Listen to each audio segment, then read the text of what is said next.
Le temps que ça se mette ensemble.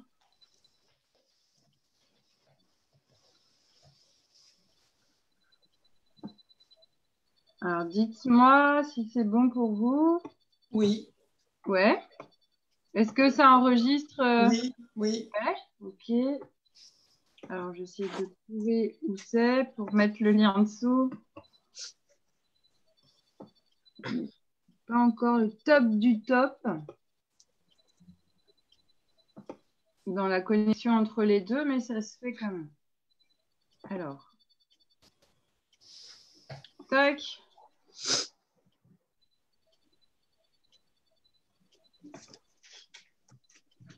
Pour ceux qui sont sur Facebook, on y est. Je suis juste en train d'aller sur, en même temps que Zoom, d'aller sur la page pour pouvoir vous mettre le lien dessous. Pour ceux qui veulent nous rejoindre en direct, eh bien, je vous invite à suivre le lien Zoom que je vais mettre sous le live parce que tout simplement, je ne pourrai pas être avec vous et être sur Zoom. Donc, si vous voulez interagir ou mettre des commentaires sur Zoom ou quoi, ben, rejoignez-nous sur Zoom parce que sinon c'est pas possible. Je verrai vos commentaires hein, Facebook, mais je les verrai bien après. Voilà, et je regarde si j'arrive en ce moment. Oui, c'est ça. Pour pouvoir vous mettre le lien. Voilà. Toc. Alors, il va y avoir double son, il va y avoir le Facebook en décalé, le temps que je mette le lien, et puis ça va être bon.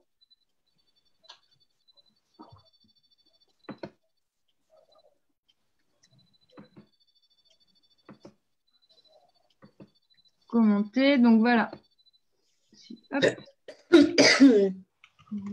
Rejoindre sur Zoom, c'est par là.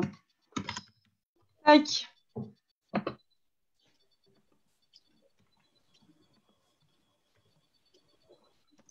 Voilà, donc pour toutes les personnes qui nous rejoignent sur Facebook, au fur et à mesure, vous pouvez aller, je vous ai mis, ça y est, dans les commentaires, le lien. Vous pouvez cliquer sur participer à la réunion Zoom et nous rejoindre. Parce que voilà, sinon vous pouvez nous entendre, c'est déjà chouette, mais si vous voulez interagir, ben moi je ne vous verrai pas. Je ne verrai pas vos commentaires tout simplement parce que j'ai un écran à la maison et que mon écran est avec Zoom, bien qu'il retranscrive en direct sur Facebook. Donc voilà, vous pouvez nous rejoindre en direct avec le lien. Donc Claire Morinière, accompagnez votre vie. Voilà, je suis experte en médecine holistique. Holistique, ça veut dire la globalité du corps, tous les aspects du corps dans son entièreté, autant le corps physique, émotionnel que mental. Holos en grec. Et experte en éducation somatique. Soma, c'est la conscience du corps. Voilà, je suis praticienne en body mind centering, le lien corps-esprit. Voilà, c'est quatre grandes années, plus presque 6 ans en tout, en fait, avec tout le travail à fournir d'études. On est 5 à être fédérés en France sous l'appellation éducation somatique et reconnue auprès du ministère de la Jeunesse et des Sports et de la Santé. On est en train d'y arriver. Donc, il y a Alexander, Feldenkrais, gymnastique holistique, eutonie et body mind centering. Et après, j'ai cette spécificité où j'accompagne l'humain depuis son premier souffle, même un peu avant, jusqu'au dernier, même un peu après. Et quand je dis accompagner, c'est sur tous les plans. J'accompagne autant sur les plans énergétiques que les plans physiques, que les plans émotionnels. Donc, je suis partera, ce qui veut dire en espagnol sage-femme traditionnelle. Mais voilà, en France, pour avoir le titre de sage-femme, il faut être diplômé d'État français, ce qui n'est pas mon cas. J'ai été formée ailleurs, donc je ne peux pas utiliser cette appellation sage-femme. Donc, je suis partera. Voilà, et j'accompagne aussi donc les fins de vie, m'occuper des personnes et endeuillées, et puis des personnes qui vont mourir, et puis qui souhaitent, il y en a qui souhaitent que je m'occupe d'eux après, que je les lave, que je les habille, que j'officie les cérémonies. Donc voilà. Si ça vous intéresse plus tout ça, bah, je vous invite à aller consulter, à aller voir mon site clairemorinière.com. Et jusqu'au 1er juin, jusqu'à dimanche, il y a encore les replays des ateliers. Pendant 5 semaines, j'ai donné des ateliers. Il y a 15 ateliers de disponibles pour se relier au vivant en nous et autour de nous. Il y en a 5. Et puis, il y en a 5 pour accompagner les grossesses et l'enfantement. et 5 pour accompagner les départs et les fins de vie avec des thèmes à chaque fois spécifiques. Donc voilà, ils sont commandables jusqu'au 1er juin et après, vous pouvez les voir autant de fois que vous voulez à votre rythme. Donc voilà pour ça.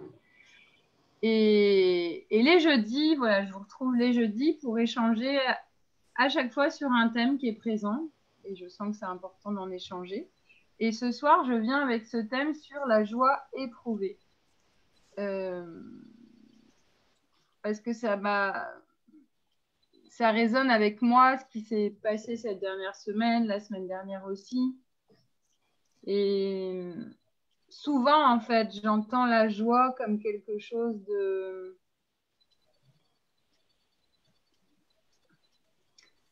Le contraire de la tristesse, en fait. Quelque chose qui serait léger, qu'il faudrait être joyeux, qu'il faudrait... Voilà, arrête d'être triste, arrête de râler, arrête de dire que t'es pas d'accord et non. Enfin, presque il y a ça, en fait, derrière. Et en fait, moi, je sens que la joie, avec un grand J, du coup, ça serait une vraie question philosophique de qu'est-ce que serait la différence entre la joie en sens de bonheur, avec un grand J, et puis la joie liée au quotidien. Et que pour moi, la joie, elle est à éprouver, c'est-à-dire au sens d'épreuve. Et que pour vraiment toucher la joie avec un grand J, ça demande qu'elle soit éprouvée. C'est-à-dire qu'une joie qui devient éprouvée, ça veut dire qu'il y a certains jours où on n'est pas joyeux, on est triste. Et que l'idée, c'est pas de mettre un capuchon dessus pour dire « Ah mais non, je suis dans des mauvaises énergies basses parce que là, je suis triste et je suis en colère. » Et que du coup, on va, je sais pas, réciter des mantras ou se mettre à méditer en appelant je ne sais pas quoi encore, ou se répéter des phrases intérieures, voir que ce qui est beau. Et évidemment qu'il y a une histoire de lunettes, de quelles lunettes je me positionne. Mais changer de lunettes, c'est une question de regard. C'est pas une question de je mets un couvercle sur ce que j'éprouve au niveau émotionnel. Et si ce que vous éprouvez, c'est de la tristesse, et que vous mettez un couvercle dessus, en mode ah non, non, non, mais ça y est, là, je vais rentrer dans des pensées basses, des mauvaises énergies, donc non, en fait, tout va bien, alors qu'en fait, ça va pas, et bien du coup, vous n'êtes pas dans la joie éprouvée. La joie éprouvée, c'est d'éprouver ça, c'est de sentir, c'est juste cette joie d'être pleinement vivant et de sentir que vous passez par des états émotionnels qui peuvent différer et changer en fonction de ce que vous vivez. Et à chaque fois qu'on vit une émotion, bah, c'est juste d'être joyeux de la vivre. Ça montre que vous êtes vivant. Donc, quelqu'un qui vient vous chercher à des endroits où ça pourrait réveiller de la colère ou de la tristesse ou du désarroi ou que sais-je encore, je dirais tout le package émotionnel où on dirait « Ah, elles sont négatives ». Souvent, on associe, on va mettre la colère, on met des couleurs dans les livres d'enfants et c'est super parce que dans plein de livres d'enfants qui sortent, les émotions sont liées à des couleurs, il n'y a pas de jugement. Et souvent, nous, les adultes, il y a quand même quelque chose où, et souvent c'est ce qu'on transmet aussi aux enfants, qu'en gros, la colère, la tristesse, la peur, celles-là, elles sont plutôt négatives. Elles vont dans le côté négatif et puis qu'il y aurait des émotions qui seraient positives. La joie, l'amour, voilà. Qu'est-ce qu'il y aurait d'autre? La surprise, qui est dans la joie, c'est une forme de joie. J'en oublie une. Le jeu des 7 familles des émotions. Si Saïda, tu m'écoutes et que tu peux rajouter un petit commentaire, eh bien, elle a construit un jeu de 7 familles. Je vous invite, si ça vous intéresse pour jouer en famille, à vous procurer le jeu de 7 familles des émotions de Saïda Buri, qui est juste magnifique. J'ai participé au processus de lancement, au prototype, c'est juste une merveille. Et maintenant, il est finalisé, il est juste magnifique. Et donc, il y en a 7. Donc, j'en oublie. Mais en tout cas, on fait souvent 2 paquets. Celles qui sont négatives et celles qui sont positives. Et on a vu, j'anime aussi en ce moment des ateliers philo intergénérationnels. Et samedi dernier, on a échangé sur qu'est-ce que c'est une émotion. Ou le samedi d'avant, tu étais là, Evelyne, je sais plus. C'est samedi dernier. Hein. Samedi dernier. Et du coup, il y a vraiment eu ça, qu'une émotion, elle n'est pas forcément négative ou positive, elle vient nous informer sur un état intérieur et elle nous permet d'agir. Donc quand par exemple, si on vit de la colère, bah, la colère, elle est éprouvée, elle nous montre qu'on est en train de vivre une épreuve, donc ça donne l'information à notre corps qu'il y a quelque chose qui se passe qui n'est pas juste pour nous, il y a une question de positionnement et de limite avec la colère, et du coup, elle nous informe qu'il faut agir pour se positionner. Et que pour moi, accueillir chaque émotion comme ça, de cette manière-là, en acceptant qu'elles sont là pour nous donner une info, elles nous rappellent qu'on est vivant et qu'on est des êtres incarnés et constitués d'un corps physique, émotionnel et mental, l'émotion vient me donner une info. Et le fait de l'éprouver vraiment, alors je suis dans une joie constante, juste d'être vivante et de traverser tous ces états-là. Et je suis plus seulement dans la joie que les jours où je me sens léger, où tout va bien, où j'ai un soleil dans mon cœur, où la vie me sourit. Parce qu'il y a plein d'expressions qui vont avec. Ça sous-entendrait la vie me sourit. Hop, j'ai un peu plus de lumière. La vie me sourit, ça sous-entendrait que des fois, elle ne me sourit pas. Mais, et ça encore, c'est une question de lunettes. Est-ce que la vie, elle est faite pour nous sourire ou pas nous sourire? La vie, elle est juste faite pour circuler et être dans le flot. Et c'est comment nous, on rentre dans ce processus intérieur d'être dans cette joie éprouvée. C'est une épreuve, en fait. Oui, c'est pas toujours, c'est pas associé à des sensations confortables toujours, d'être en colère, d'être triste, même d'être joyeux. Souvent, on associe la joie dans toute la palette d'émotions à quelque chose de fluide, de léger. Mais en fait, il y a des gens, ils sont tellement joyeux, on le voit sur les enfants, ils peuvent être tellement excités par la joie qu'ils sont débordés par l'émotion et c'est pas confortable non plus. Et, et qu'une colère peut devenir confortable, une sensation de colère peut devenir confortable quand on voit qu'elle vient donner une info sur une limite qu'il faut mettre. Et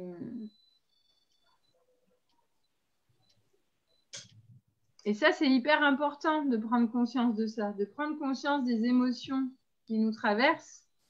Et pour pouvoir toucher cette joie avec un grand J, cette joie éprouvée, vraiment cette joie de sentir que on appartient à ce processus du vivant qui nous traverse, quoi. Et puis, il y a des événements, des mots, des paroles, des actes qui, on n'est pas de marbre, qui viennent résonner avec nous et qu'est-ce que ça nous fait et d'écouter ce que ça nous fait.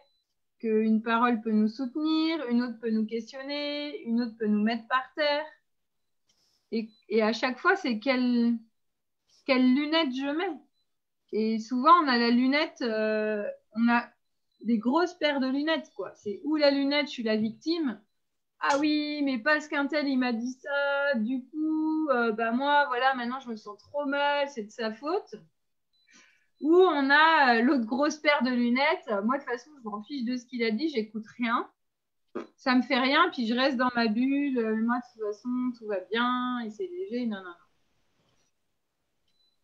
Et en fait, tout ça, pour moi, c'est une même chose, mais deux facettes, quoi. Pièce de monnaie des deux côtés. C'est que d'un côté, il y a quelqu'un qui est dans... Les deux se blindent, en fait. Il y en a un qui se blinde et qui se referme sur lui, il se positionne en tant que victime. Et dans le deuxième cas, c'est quelqu'un qui n'est plus en empathie, en écoute de ce qui se passe et qui va aussi se fermer et ne plus écouter, ne plus être vivant. Et les deux deviennent des morts vivants, en fait. Moi, j'appelle des morts vivants. Et que normal d'éprouver, de sentir et éprouver, on a tous des degrés d'éprouver les choses. Quand quelqu'un... qu'est-ce qui me vient? Oh, il y a des années de ça, mais quand je suis rentrée je vivais à Paris à ce moment-là, et quand je suis rentrée dans le métro, et il y a un homme qui semblait, vu son odeur et être plutôt à vivre passer beaucoup de temps dans les rues, je suis rentrée, qui m'a craché dessus puis qui m'a insultée. Et en fait, évidemment, tout le monde qui vit ça, il va éprouver quelque chose. Du dégoût, de la colère, de l'envie de cogner, on est tous différents avec ça. Et si on est dans ce mécanisme d'observer ce que ça fait, du coup, on ne réagit pas à l'émotion, on vit l'émotion. quand je suis rentrée, moi, la première émotion que j'ai vécue quand j'ai reçu le crachat et l'insulte, ça a été de la surprise. La première, ça a été ça. Après, ça a été de la tristesse et après, j'ai eu de la colère. Mais je me suis éloignée, je me suis posée. Enfin, et voilà, j'ai juste observé ce qui se passait dedans et j'ai été m'asseoir. Et j'étais heureuse de vivre ça. Je me suis dit, pour moi, c'était finalement après coup, c'était le cadeau de la journée, quoi. J'aurais pu rester dans. C'est bon, je lui ai rien fait à celui-là, il m'a gâché ma journée, ça aurait pu être bien cette journée, mais à cause de lui, ça m'a gâché ma journée.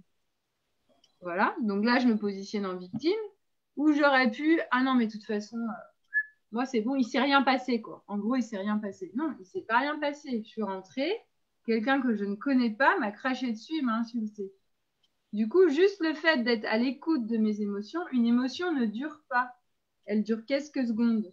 Après, c'est le mental. Si le mental la nourrit, ça va devenir un sentiment. Et du coup, la colère peut se transformer en non, mais lui, pour qui il se prend, je vais lui en mettre une et il n'y a pas moyen qu'il m'insulte et qu'il me crache dessus. Et du coup, c'est comment moi je sens cet espace à l'intérieur pour accueillir ces émotions, comment ça me permet d'être dans cette joie, quoi qu'il arrive. Et cette forme, c'est une forme de sagesse, en fait, qui fait que je reste humaine. Je suis pas. Vous pouvez imaginer Bouddha ou Jésus qui rentre dans le métro et qui se fait cracher dessus et insulter. Ils vont pas rien éprouver. Ça va leur faire quelque chose. C'est pas, ils sont pas de marbre. C'est plus je ne sens plus. C'est je sens, mais je sens tellement et je suis tellement à l'écoute que je sens, je ne réagis pas. J'observe, je sens, j'observe ce que ça me fait, j'observe les pensées qui vont avec, les sensations, et elles passent. Mais si je mets un couvercle, je ne suis pas en train d'écouter mon corps. Je ne suis pas en train d'écouter que je suis vivant. Et je suis en train de me mentir à moi-même et de tricher. Et ça, du coup, c'est le début. C'est pas un cercle vertueux, quoi. C'est le cercle qui emmène à... Il y a un bourreau, il y a une victime, il y a un sauveur. Et puis, il y a toute la terre entière qui m'en veut. Et à cause de la terre, ça ne va plus. Ou moi, de toute façon, je suis le roi du monde et j'écoute pas ce qui se passe autour parce que j'en ai rien à péter et que moi, il s'est rien passé. Ma vie continue à être le top du top. Et ça, on perd de l'humanité, du coup. C'est ce qui donne beaucoup de personnes autour de nous, voilà, des gens qui n'ont plus d'empathie.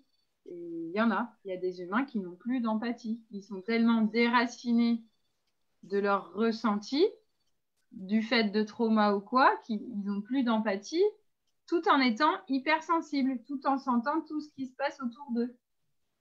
Tout en tenant les tenants et les aboutissants, en observant bien tout ça. Et du coup, c'est des personnes qui peuvent finalement être atteintes vraiment de cette maladie de la perversion, qui vont donner cette image de briller à l'extérieur et tout le monde leur faire confiance. Et souvent, les personnes les perçoivent comme des personnes authentiques parce elles sentent ce qui se passe autour très très bien. Elles sentent ce qui se passe chez les autres. Ça peut être des thérapeutes, des danseurs, des kinés, des gens qui sont dans le corps, qui ont une perception très très fine de ce qui se passe chez l'autre, mais il n'y a plus l'empathie. Il n'y a plus il y a plus le lien qui se fait avec le frontal. La conscience, en fait, le cœur qui revient aux émotions. Même s'ils peuvent par ailleurs vous en parler, ils peuvent même carrément... il y a des personnes, elles peuvent même transmettre sur ça. Comment on fait pour se connecter au cœur, à la tête? Mais en même temps, si vous les observez, elles sont déconnectées à un endroit. Et du coup, il y a une prise de pouvoir. Il n'y a pas d'écoute de ce qui se passe vraiment dedans, ce que ça fait.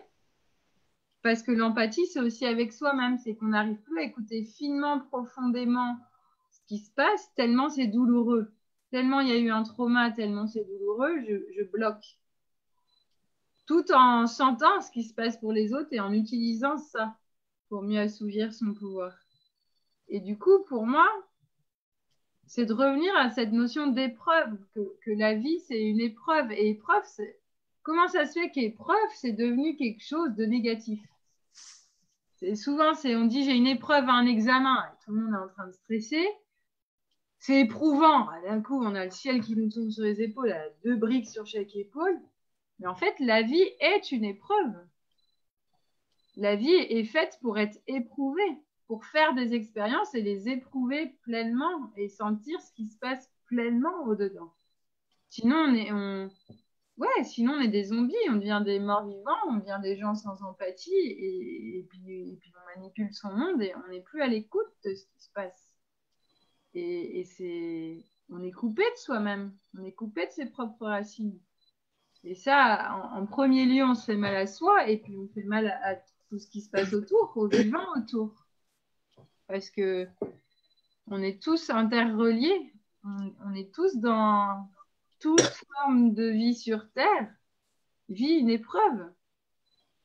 Demandez à un chêne si c'est trop sec et qu'il n'y a pas eu assez d'eau cette année, demandez-lui s'il n'est pas en train de vivre une épreuve. Ou la salade qui veut sortir de terre et il n'y a pas assez d'eau. Et pourtant, elle est en joie. Ça, c'est une émotion humaine, mais en tout cas, elle continue sa trajectoire de voir la lumière, même s'il n'y a pas d'eau. Et comment ça se fait que nous, les humains, quand ça ne va pas, mais on n'arrive pas à juste accepter, écouter que ça ne va pas, et tout de suite, ah, ça va pas, mais de toute façon, c'est à cause de ça, et puis un tel, il m'a dit ça, et puis il y a toujours une faute, il y a toujours quelque chose à l'extérieur de soi. Comme si la faute, elle était à l'extérieur. Comme s'il y avait une non-acceptation que la vie, c'est une épreuve. On vit ce qui est là. On vit des épreuves. Il n'y a pas à lutter contre, il y a juste à accueillir. Et accueillir, ça ne veut pas dire amen non plus. C'est juste accueillir à ce qui se passe, que ça vous fait. Et ça vous permet plutôt d'être dans la réaction, d'être dans une action qui est juste pour vous. Tout en éprouvant.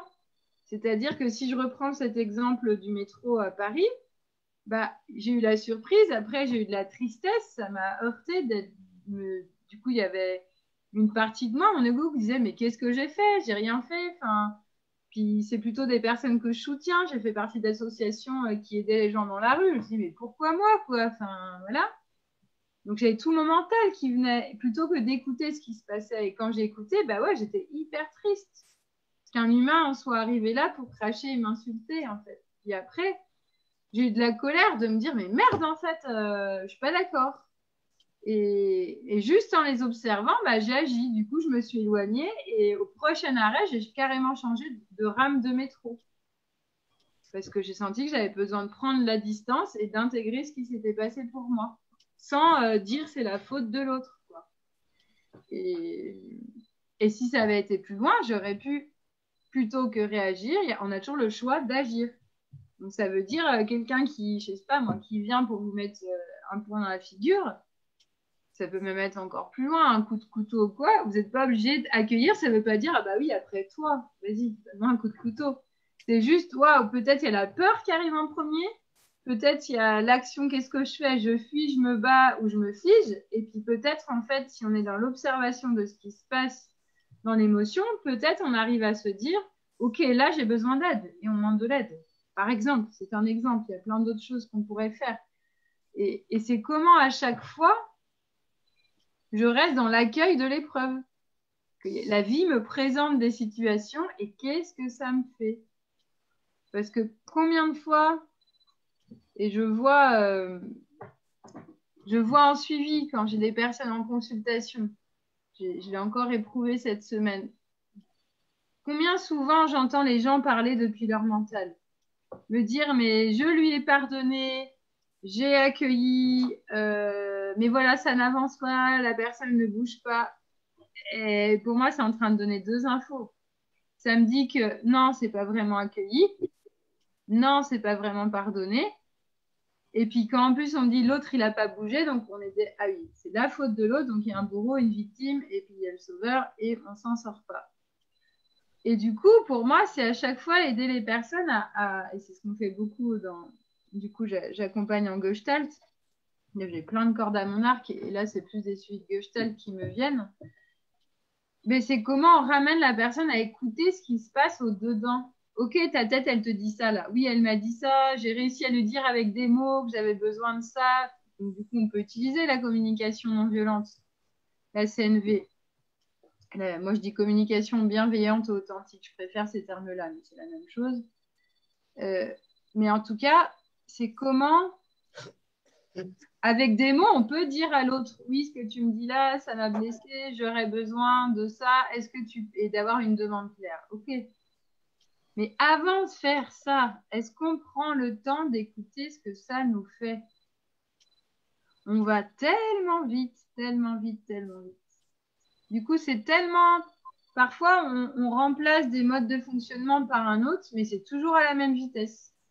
Donc, ça va donner, au lieu d'être dans la réaction à quelqu'un qui... Je reprends un exemple, quelqu'un qui vous insulte.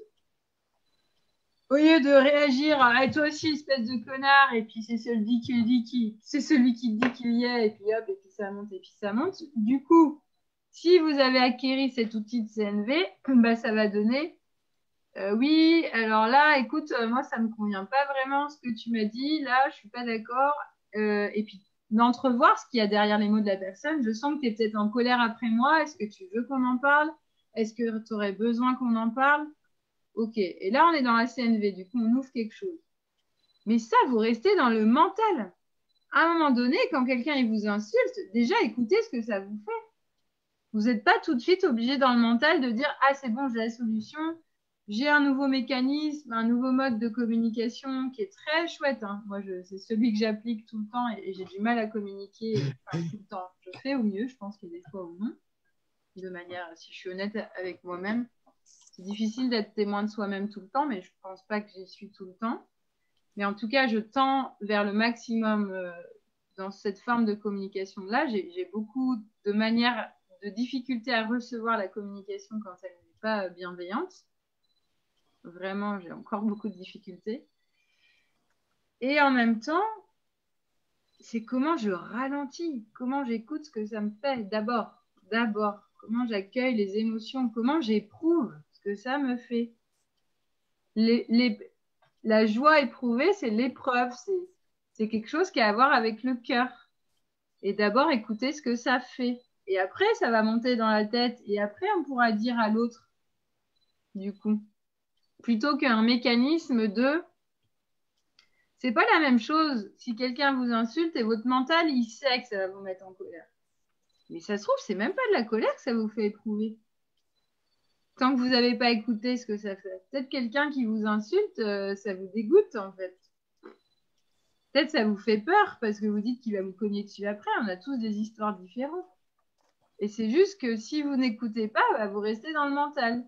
Qui se dit, il m'a insulté, bim, colère. Donc là, je vais lui dire, tu vois, quand tu me dis ça, bah, je sens que ça me met en colère. Est-ce que le fait que tu dis ça toi non plus, est-ce que tu serais pas en colère après moi? Est-ce que tu voudrais qu'on en parle? Et là, on est dans le mental. On n'est pas dans j'écoute ce que ça me fait. Et j'écoute ce que ça me fait, ça veut dire je ralentis et je prends le temps de voir ce que ça me fait. Et peut-être ça vous fait pas du bien et ça vous effondre. Peut-être ça vous fait sourire finalement, quelqu'un qui vous insulte. Allez savoir, peut-être ça va vous faire rire en fait. Mais le truc, c'est d'écouter d'abord ce que ça vous fait. Et puis après, du coup, vous pouvez avoir une action juste et une parole juste. Juste, ça veut juste, c'est pas seulement par rapport à l'autre. La communication non violente, c'est déjà d'être non violent envers soi. Et être non violent envers soi, c'est commencer par s'écouter. Qu'est-ce que ça vous fait? Voilà, de prendre ce temps-là. Il n'y a personne qui va vous écouter à part vous-même. Et du coup, si ça reste, le meilleur moyen de vous en rendre compte, c'est que vous pouvez être dans une forme de communication non violente. Et puis, allez savoir pourquoi. Vous allez croiser un ami un peu plus tard dans la journée. Il va vous dire comment ça va et vous allez lui répéter cet événement-là. Ah, t'es pas au courant, il y a un tel, il m'a insulté, je te jure. Et là, vous allez être moins dans la bienveillance par rapport à la personne qui vous avait insulté. Ouais, il a vachement exagéré, ça m'a mis en colère et tout. Et pourtant, vous l'avez peut-être même pas exprimé à cette personne. Et là, ça montre que vous n'avez pas écouté ce qui s'est passé. Et si on écoute vraiment et qu'on libère l'émotion au moment où elle nous traverse, ça ne devient pas quelque chose qui... C'est quelque chose qui se traverse, qui se vit. C'est pas quelque chose qui se rajoute. Puis bah, si ça se rajoute, il va bien falloir que ça sorte. Donc du coup, à la première occasion, il y a tout qui va se déballer. Moi, j'ai pu en faire une expérience avec toi, hein, maman, Evelyne, il n'y a pas très longtemps, où j'ai pas pu exprimer directement ma colère c'était, je crois, l'instit de ma fille ou la voisine, parce qu'elles sont pas dans ce mode de communication et ça aurait envenimé les choses plus qu'autre chose. Donc, j'ai refloué en moi. Mais du coup, comme elle n'a pas pu être exprimée, bah, je t'ai eu au téléphone et tu me demandais si ça allait pour autre chose. Ah, mais la colère, du coup, elle l'a sentie. C'était pas envers toi. Je t'ai dit, ah, je suis pas envers toi, mais alors là, pas falloir me gonfler, quoi. Puis on a marre, et puis ils sont chiants, les gens, à jamais exprimer ce qu'ils veulent vraiment, à remettre la faute sur les autres, et Du coup, j'étais en mode victime. Les autres, c'est les bourreaux. Et puis, bah, du coup, ma mère, elle va jouer la sauveuse parce que là, faut que ça sorte, faut que l'émotion, elle sorte. Donc, s'il te plaît, écoute-moi. Ne le prends pas pour toi, mais il faut que ça sorte. Du coup, c'est d'avoir conscience de ça. Et que si mon émotion, quand j'ai vécu la colère, si j'avais pu être entendue et accueillie dans mon émotion par l'autre, ça y est, c'était passé. J'aurais pas eu besoin de la partager à d'autres. Ça se serait résolu dans l'instant T. Et comme on vit dans une société où on peut pas... Enfin, c'est un sacré challenge d'exprimer qui on est vraiment, en fait. On joue tellement de rôles souvent. Je discutais il y a quelques jours avec des amis où on se disait, tiens, c'est marrant, souvent dans les soirées, quand on s'invite à prendre l'apéro, c'est comme s'il y avait quelque chose de sous-jacent qui était entendu par tout le monde, mais non verbalisé, que c'est des moments où c'est fun, en fait. Et on partage des trucs cool, quoi. Comme si c'était évident, en fait. Tout le monde se dit ça depuis je ne sais pas combien de temps. Et nous, on exprimait que c'était pas facile, ni pour lui, ni pour moi, de se retrouver dans ces endroits-là, parce qu'en fait, notre besoin à nous, c'est de ne pas être seul et de voir du monde, mais de voir du monde avec ce qu'on est dans le moment où on est. Donc peut-être, oui, je me suis engagée à aller prendre l'apéro, à les voir, mais peut-être que le soir où j'y vais, c'est un moment où j'ai quelque chose qui me pèse, ou voilà, je suis plus triste, plus nostalgique, ou peut-être je suis en colère après je sais pas quoi, ou peut-être j'ai eu peur dans la journée et je suis encore habitée de cette peur, ou peut-être je suis joyeuse, mais j'en sais rien ce que je suis vivante, quoi, je suis en mouvement. Et du coup, on discutait de ça, de à quel point il y a des émotions qui ne sont pas admises dans nos sociétés. On va faire taire un enfant qui est en colère, on le fait taire. Quelqu'un qui a peur, on va tout de suite le rassurer, lui dire mais non, mais c'est rien, vas-y, c'est pas grave. Par contre, quelqu'un qui est joyeux, ah ouais, vas-y, partage-moi ta joie parce que qu'est-ce qui te fait absolument marrer parce que j'aimerais bien rire avec toi. Et c'est comme si on avait, dans notre cerveau, on avait mis le fait qu'il y a des émotions, vaut mieux les planquer sous le tapis, puis d'autres, c'est OK qu'elles soient là. Et que du coup... Il y en a qui sont plus faciles à partager, oui. Oui, ou pas, je sais pas en fait, c'est une vraie question. C'est quelqu'un qui est joyeux. Est-ce que la joie serait plus communicative que la tristesse? Je sais pas. Parce que quelqu'un qui est triste, parfois des gens tellement tristes, si on est vraiment justement dans cet espace d'empathie, bah, ça fait pas rien d'être à côté de quelqu'un qui est pas bien et qui est triste. Ça nous touche. Et c'est comme si on veut pas.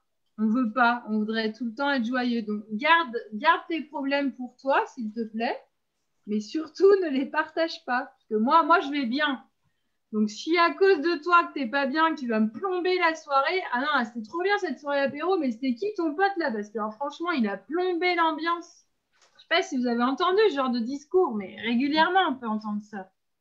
Comment ça se fait que quelqu'un peut plomber qui que ce soit et quoi que ce soit? Mais en fait, il n'y a personne qui plombe quoi que ce soit. Il y a peut-être juste quelqu'un qui était authentique avec lui-même. Parmi tous les autres, peut-être, qui mettaient des masques, en fait. Et qui est venu avec ce qu'il était. Il avait envie de voir du monde, de partager un repas, un apéritif, un repas. Et ben, il n'était pas bien quand il est venu. Ouais. Et pourquoi on ne pourrait pas accueillir cette personne telle qu'elle est? Et ça ne veut pas dire parce qu'elle n'est pas bien que je vais repartir de là plombée. Non, moi, je peux lui partager comment je peux accueillir où est l'autre et comment moi, je peux lui partager que je suis super bien. Et c'est OK. On n'est pas obligé d'être tous au même endroit en même temps. Et ça, moi, je sens à quel point c'est... Si on arrive à cet endroit-là, les uns envers les autres, si on arrive à cet endroit-là en nous, d'être dans écouter ce qui se passe à chaque instant pour nous et d'oser dire au monde ce qui se passe pour nous, d'oser montrer notre vulnérabilité, bah là, on est dans des vrais échanges authentiques. Et là, on est en train de se nourrir mutuellement et dire je t'accueille et je t'aime tel que tu es. Parce que sinon, en plus, ça tourne le cercle vicieux. Hein. C'est-à-dire que les personnes pas bien, bah, on les invite jamais à l'apéro et machin, parce qu'ils plombent l'ambiance. Et puis eux, ce qu'ils ont besoin, c'est d'être avec d'autres et d'être accueillis tels qu'ils sont, en fait. Et du coup, ça pose aussi la question des gens qui disent être dans la joie. Est-ce qu'ils sont dans la vraie joie d'être vivants avec un grand J, ou est-ce qu'ils sont dans la joie qui finalement est une joie superficielle parce qu'ils ont tellement peur que la tristesse vienne d'éteindre sur leur joie et que ça plombe leur journée. Alors c'est qu'ils ne sont pas dans une vraie joie avec un grand J. Oui, mais je pense qu'ils y pensent même, ils y pensent pas, ils réfléchissent pas autant que ça. Ben non, parce qu'ils n'écoutent pas. Ils n'écoutent pas ce qui se passe au-dedans. Et du coup, moi, j'invite vraiment là toutes les personnes qui peuvent écouter à revenir à vous, écoutez-vous et comment vous signez ce pacte avec vous-même d'être authentique dans toute situation. Et que plus vous êtes authentique, plus ça invite d'autres à l'être et plus on pourra partager des moments d'humanité et accueillir l'autre tel qu'il est. Et être dans la joie éprouvée. Éprouver, c'est déjà, c'est ça que je veux aussi vous transmettre ce soir, c'est éprouver, c'est à l'intérieur de soi, d'éprouver au sens ressentir. La vie, c'est une épreuve, c'est ressentir ce que ça nous fait. Et c'est ça la joie avec un grand J, la joie éprouvée, c'est de se sentir vivant, vibrant. Et bah, voilà, on n'est pas de marbre. Et éprouver, c'est aussi ressenti et c'est aussi partagé. Et que cet après-midi, j'animais dans une école un atelier sur qu'est-ce qu'un ami, sur ce thème-là. Et ben, il y avait vraiment ça. Il y avait un ami, un enfant qui a dit un ami, pour moi, c'est un objet précieux. Quelqu'un dit ah non, non, c'est pas un objet, c'est pas une chose, c'est un être humain. Mais oui, moi aussi, il est précieux. Mais quand même, c'est bien qu'on soit pas tout le temps ensemble pour se laisser respirer, parce que sinon, on peut chamailler. Et après, il y a quelqu'un, un autre enfant, qui a dit bah, moi, un ami, tu vois, je pense qu'on n'est pas tout le temps d'accord. Par exemple, bah, moi, l'autre jour, mon copain, il est venu, son poisson rouge, il était mort, il était hyper triste. Et puis, bah, moi, bah, je l'ai écouté, mais moi, j'étais super contente. Je venais de fêter mon anniversaire, l'anniversaire de ma sœur la veille, quoi. Et du coup, c'est comment, je trouvais ça super beau, c'est comment ça se rencontre, en fait. Comment, bah, la première a dit, bah, moi, je l'ai pris dans mes bras parce que quand il m'a dit que son poisson noir était triste, j'ai vu qu'il avait besoin d'être pris dans les bras. Puis après, il allait mieux, puis on a joué, puis à un autre moment dans la journée, ce que je lui ai dit, tu as pu lui dire en même temps que toi, tu étais contente. Elle me dit, bah non, j'ai attendu que quand même il ait pu partager sa tristesse. Puis après, quand j'ai senti qu'elle était passée, bah, à un autre moment dans la journée, je lui ai dit que bah, moi, j'étais super contente, qu'hier, j'avais fêté l'anniversaire de ma sœur. Et j'ai trouvé ça hyper riche de les entendre. Ça montre vraiment qu'il y a un temps d'écoute de soi, d'écoute de l'autre, de rythme, on ralentit et que ça prend un certain temps en fait d'entendre quelqu'un qui a besoin de déposer comment il se sent et puis qu'une fois qu'il est entendu, quand on peut entendre quelqu'un dans son émotion, bah ça y est, elle passe en fait. L'émotion, quand l'émotion elle devient un sentiment, c'est qu'elle est en train de crier. Elle crie et des fois elle peut crier depuis des années pour être entendue. Et on peut se verrouiller du coup, ça peut être complètement verrouillé, souvent au niveau du cœur pour les émotions et ça peut tellement être verrouillé et tellement planqué derrière un mental qui mais j'ai pardonné, j'ouvre, je fais tout pour, j'envoie des lettres, j'essaie de communiquer. Ouais, ça c'est le mental et c'est très louable et très beau, mais comment ton mental il se met au service de ton cœur?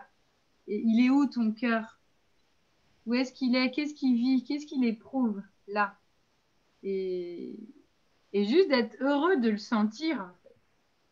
Ça apporte juste de la joie de sentir qu'on est vivant. Même si de la tristesse dans le cœur, c'est juste, waouh, c'est dingue, ça me fait ça dedans, je suis en train d'éprouver ça. Waouh, bah, c'est super, en fait.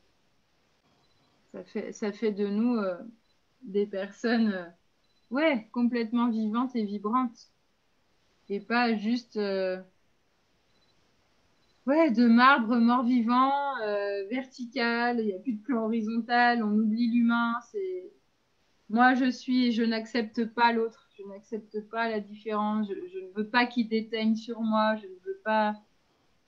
Je ne veux pas. Enfin voilà, c'est que l'ego en fait. L'ego qui a Alors, peur. quand tu dis, tu citais par exemple un exemple d'une personne qui en voulait à quelqu'un, mais qui essaye de recréer le contact et tout, tu dis que c'est son mental et tu dis il faut mieux qu'elle éprouve, mais alors comment, une fois qu'elle a ressenti à l'intérieur d'elle ce que ça lui faisait, qu'est-ce que tu en fais après? Bah, qu'est-ce que tu en fais si tu accueilles ce que ça fait? Bah, peut-être il y a des pleurs qui viennent. Souvent, derrière la colère, il y a de la tristesse et c'est de laisser en fait pleurer ce qui a besoin d'être pleuré. Et au bout d'un moment, il y a un rebond qui va se faire. Et là, il y a le vrai pardon qui va venir. D'accord. Sinon, c'est un pardon avec le mental. C'est un pardon qui veut passer à autre chose, alors qu'en fait, on n'a pas accueilli ce que ça nous fait. Ah oui, d'accord. Et si on n'a pas accueilli ce qu'on fait, bah, c'est pas un vrai pardon. C'est que du coup, on porte ce bagage avec nous, là, ce poids sur le cœur, du coup. Et puis ça peut devenir un poids de plus en plus lourd au fil des années. Mm. Quand on n'a jamais pu écouter ce que ça nous fait et qu'on n'a jamais pu partager à l'autre ce que ça nous avait fait. Parce on est seul responsable de nos émotions, pas de celles des autres. Et souvent, on n'est pas éduqué à les exprimer. Et comme je disais, il y en a qui sont dans la catégorie, elles sont pas bien, et d'autres, elles sont bien. Il y a ça. Il y a après la différence garçons et filles qui bouge hein, avec le temps, heureusement, mais pendant des générations, les garçons, il fallait pas qu'ils pleurent. Du coup, tu fais ta fille, là, ta poule mouillée. Enfin, voilà. Donc, il y a ça. Et puis, il y a aussi le fait que culturellement, c'est montrer qu'on est vulnérable, c'est associé à montrer qu'on est faible. Et comme on attend de nous qu'on soit fort, toujours plus fort, bah, du coup, on ne montre pas notre vulnérabilité. Et en fait, c'est à nos propres dépens.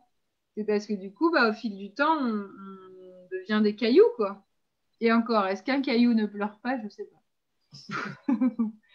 Mais en tout cas, dans cette image, on devient mort-vivant. On est plus vraiment là. On est à côté de nos pompes. On s'habite plus vraiment. Parce que ça fait, et puis plus on rajoute des couches, plus ça fait mal d'aller écouter ce qui se passe dedans. Et plus ça demande du courage, de la persévérance, de la patience et de l'indulgence vis-à-vis de soi-même. Parce que si c'est verrouillé depuis un mois que ça s'est passé, ça va. 6 mois, ça commence à faire un peu plus. Un an, mais quand c'est des années et des années et des années qu'on porte le morceau et qu'on n'a jamais rien dit, parce que ça sert à rien d'en parler, et puis parce qu'après, il y a aussi, on nous a pas éduqués à montrer qu'on est vulnérable, et puis il y a aussi cette peur que si on exprime vraiment ce qu'on vit et qui on est, est-ce que l'autre ne va pas me rejeter? Est-ce que l'autre va continuer à m'aimer? Donc du coup, par procuration, par attachement à l'autre, on ne va pas dire ce qu'on éprouve. Donc du coup, on va tout le temps faire le pas vers l'autre plutôt que de s'écouter soi.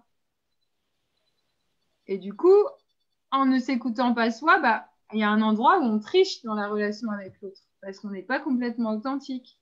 C'est ce qui fait aussi qu'il y a des gens qui vont tomber des nues. Euh, Ça, j'ai eu un couple il y a quelques mois où le mari est venu me voir parce qu'il était au fond du trou, divorce après 20 ans de vie commune, il n'a rien vu venir. Il me dit, mais je comprends pas, tout se passait bien. Et quand on creuse et quand on creuse et quand on cherche ensemble, d'une part, il se rend compte que tout se passait pas bien, mais qu'il disait rien, qu'il s'écoutait pas, qu'il disait pas, que plusieurs fois il a vu que sa compagne, sa femme, ça allait pas, mais il a pas osé demander parce qu'il s'est dit, voilà, si elle part et tout, bah, en fait, c'est ce qui s'est passé. Du coup, il y a vraiment être authentique, ça veut dire, ça demande du courage parce que ça veut dire que dans les relations, on va pas toujours se brosser dans le sens du poil. Parce que si on exprime qui on est vraiment, bah, en face, on autorise ça. Et peut-être l'autre, il n'est pas du tout d'accord avec nous. Et c'est ce qu'on fait dans les ateliers philo. On ne le fait pas avec les émotions, mais on le fait avec nos pensées. C'est qu'on s'autorise à dire « Ah non, mais alors là, moi, je ne suis pas du tout d'accord avec toi. » Et on argumente. Et parce qu'on est authentique, on voit bien qu'à la fin, on repart, on a été bousculé. Des fois, on repart avec encore plus de questions. Des fois, on repart la tête à l'envers en disant « Bon, là, je suis plus sûre de rien par rapport à ce sujet. » Des fois, ça vient confirmer ce à quoi on pensait déjà parce qu'on a été nourri par d'autres. Mais ça montre bien que cette authenticité, on repart libéré de ces ateliers parce qu'on a pu être véritablement qui on est, entendre l'autre, on a le droit de pas être d'accord. Et pourtant, demain, si on se croise, on peut boire un coup ensemble. Alors qu'on pourrait, alors peut-être ça aide aussi d'être derrière des écrans parce que cette distanciation, est-ce qu'on arriverait à, enfin, moi je vois qu'avec les enfants, ils sont très authentiques entre eux dans les ateliers, dans les classes. Et c'est comment on nourrit cette authenticité dans nos relations à nous au quotidien. Et parce qu'il vaut mieux être authentique et du coup ça pète un coup, ça pète au sens, bah, l'autre il va peut-être se positionner et dire ah non mais non moi j'ai pas du tout vécu les choses comme ça et je suis pas d'accord. Et on avance ensemble. Du coup, c'est ça éprouver la vie en fait, c'est ça être dans la joie. C'est pas la vie c'est un long fleuve tout lisse en fait. La vie c'est un gâteau de pièces montées en fait. Voilà, s'il fait trop chaud, ça dégouline. Il y a la cerise en haut, elle était peut-être pas assez mûre. Puis on a oublié une couche, ça commence à se casser la margoulette. Mais c'est pas un long fleuve tranquille. Des fois, c'est le torrent quand on voit à fond. Des fois, il y a des vagues, il y a des tempêtes. Et si on résiste à ça, bah, la tempête, elle sera d'autant plus grande quand elle va arriver. Mais on ne la verra pas venir. Alors qu'en fait, on aurait pu. Mais on n'a jamais pris le temps d'écouter, de s'écouter soi, d'écouter l'autre dans la relation et de voir ce qui se passait.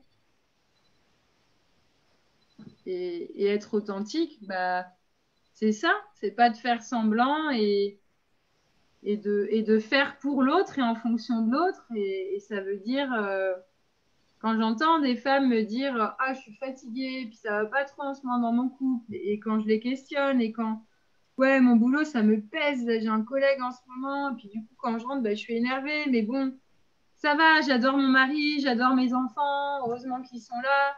Et quand je la questionne, et comment ça se passe quand tu rentres chez toi? Bah écoute, c'est cool, j'embrasse mon mari, je fais un bisou à mes enfants. Et là, je dis, ok, et à quel moment tu as pris le temps de t'écouter là, de cette journée avec ton collègue qui t'a emmerdé toute la journée? Dans quel état tu es quand tu rentres?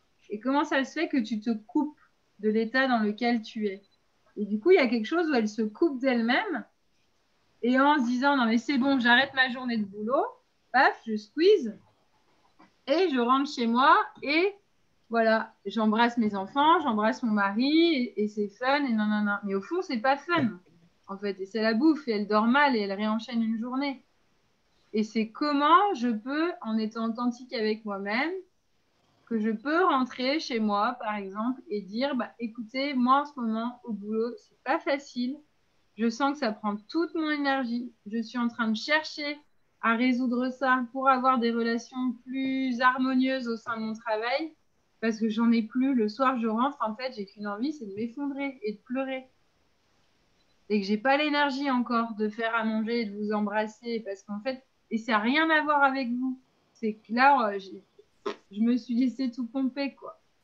Et comment ça, d'être authentique, ça peut permettre aux autres de savoir ce qui se passe. Plutôt que de jouer un rôle, jouer un rôle, jouer un rôle, jusqu'au jour où ça pète. Et quand ça pète, mais c'est le boomerang, quoi. Parce que du coup, ça pète à la mesure de tout ce que vous avez retenu pendant tout le temps où vous l'avez retenu. Et C'est du pas, coup, c'est violent. c'est pas forcément jouer un rôle, parce que il y a aussi d'autres facteurs qui font que ce poids-là qu'on a porté toute la journée, bon, on a envie un peu de mettre. Je dis que je suis d'accord avec toi. Il faut le lâcher de temps en temps, mais pas tout le temps, surtout auprès de son mari ou ses enfants. Son poids, c'est son poids. Il faut arriver à l'éliminer d'une manière, mais c'est pas toujours les enfants qui vont être le soin ou le mari. Et des fois, mettre nos problèmes sur leurs épaules, des fois, ils prennent et c'est peut-être pas mélangé tout le temps. Après, de temps en temps, ouais, bien sûr, il faut dire, bon, là, je suis pas bien, là, je suis bien, et tout ça, tu vois. Enfin, faut quand même pas cacher. Je crois pas, Oui. c'est pas une histoire de rôle. Je crois pas que c'est une histoire de rôle. Bah, De- quand je dis rôle, c'est s'écouter soi. Je dis pas qu'il faut faire porter. Personne n'a apporté quoi que ce soit. Et évidemment qu'on n'a pas à faire porter nos journées à nos maris, à nos enfants. C'est pas ça la question. C'est juste de pas tricher avec soi-même. Et que si finalement, en sortant du boulot, ce que vous avez besoin avant de rentrer chez vous, en informant votre famille que pour les retrouver et être bien, vous avez besoin d'aller vous baigner un coup, d'aller crier dans la forêt, d'aller boire un Hum, coup avec des copines pour lâcher le truc, ouais. faites-le. Parce que sinon, c'est là où sinon vous rentrez dans jouer un rôle vis-à-vis de vous-même. C'est que vous passez d'un rôle à un autre, mais vous écoutez pas ce que ça vous fait, vous ne laissez pas traverser. Et du coup, mais moi, j'en donne pas long feu, quoi. Ben, je vois bien. Du coup, les gens, ils viennent me voir, quoi. Parce qu'ils savent plus comment gérer. Et du coup, c'est comment vous autorisez des espaces d'accueil de ce que vous vivez, ce que vous ressentez. Parfois, il y en Et, a qui arrivent à faire le trajet en voiture de leur travail à chez eux, qui arrivent très bien à le faire, qui mettent la musique à fond, qui vont gueuler ou appeler un copain ou quoi. D'autres ont besoin, et c'est d'écouter quel est votre besoin pour pouvoir déposer ça, pour éprouver ce qui se passe, pour goûter ce qui se passe, ressentir ce qui se passe, pour pouvoir faire la place à pouvoir ressentir et accueillir autre chose. Parce qu'on ne peut pas, enfin, je veux dire, sinon le vase il déborde en fait. C'est ça qu'on dit quand les émotions en a trop. Le vase déborde. Et souvent, c'est là où ça déborde souvent à la maison. Parce qu'avant, on n'a pas écouté. Donc, du coup, on était en colère, énervé par le collègue, si je reprends cet exemple, et voilà. Et du coup, paf, on rajoute dessus. Paf, je passe à autre chose. Je suis dans l'accueil, trop bien les enfants. Donc, je reçois de l'amour, de la joie. Ils me partagent leur journée, leur dessin, nanana. On fait un super repas. Mais tout ça, c'est que des émotions. Donc, j'ai emmagasiné l'émotion de tristesse, colère, dégoût du collègue avec de l'amour, de la joie. Mais à un moment donné, ouh, c'est juste full en fait. Et du coup, le moindre truc va faire craquer et où vous allez pleurer, où vous allez vous énerver. Et là, les proches vont pas comprendre parce que vous vous êtes pas autorisé à écouter ce que ça vous faisait dans la journée au fur et à mesure. Et peut-être ça vaut le coup d'écrire à votre collègue, de mettre les points sur les i, d'aller gueuler un coup dans les toilettes s'il y a besoin, de ne pas garder en fait. hum. L'idée, c'est de pas garder, de ne pas tricher avec soi. Sinon, là, on joue un rôle. On veut jouer le rôle qu'on est fort, alors qu'en fait, le collègue, il est en train de nous démolir à petit feu. Et on fait comme si on est fort, mais au fond, ça va pas du tout. Et c'est des exemples, hein. C'est pas ça pour tout le monde, il y a plein d'autres cas de figure. Mais c'est comment on accueille ça. Comment on prend le temps d'accueillir ce qu'on vit à chaque fois. Et qu'on n'est pas obligé d'être tout le temps performant, tout le temps fort, tout le temps, voilà, que peut-être un collègue qui harcèle, et ben ouais, vous allez être moins performant et ça va être l'occasion de demander un rendez-vous avec la DRH, de discuter, de dire moi je ne peux pas travailler dans ces conditions. J'ai observé que je suis moins performante, moins efficace, tatati, tatata. Et du coup, vous dites ce qu'il y a au fur et à mesure et alors vous avancez. Parce que vous avez écouté ce que ça vous fait. Plutôt que de ah, mais en plus, il ne va pas rajouter le fait que je suis moins efficace et moi je suis plus forte que lui. Et tac. Et non, là, on est en train de jouer un rôle en fait. Non, c'est blessant, quelqu'un qui est sans arrêt à harceler, c'est blessant, ça pompe de l'énergie, clairement. Et du coup, on n'est pas les rois du monde, en fait. C'est juste de... ça pèse, quoi. Bah ouais, exprime que ça pèse. Et puis après, plutôt d'être dans la réaction, action. Demande des rendez-vous, demande du soutien, vois comment ça peut évoluer, que c'est plus possible comme ça. Dépose, et comme ça, quand tu rentres chez toi, et bah ouais, tu peux dire calmement comment était ta journée. Bah écoute, ça n'a pas été évident avec mon collègue. Voilà, il me booste toujours autant d'énergie, mais c'est cool. J'ai pu me vider, exprimer au fur et à mesure. Et là, vous êtes dans le vrai accueil de vos enfants et pas un accueil où vous êtes déjà là. Vous savez, le truc où vos enfants, ils arrivent vers vous pour vous sauter dans les bras que vous n'avez pas vu 3, 4 jours, mais qu'en fait, vous êtes rempli là et que vous n'avez pas pris le sas. Moi, j'en ai fait l'expérience après des stages que je peux donner, des formations, quand ça dure une semaine et qu'on est 7 heures par jour, tout un groupe, c'est hyper intense, il y a plein de process qui se vivent. Et puis, je soutiens et j'accompagne ça. Et, euh, et en général, j'enchaîne, quoi. Je prends la route, je récupère ma fille.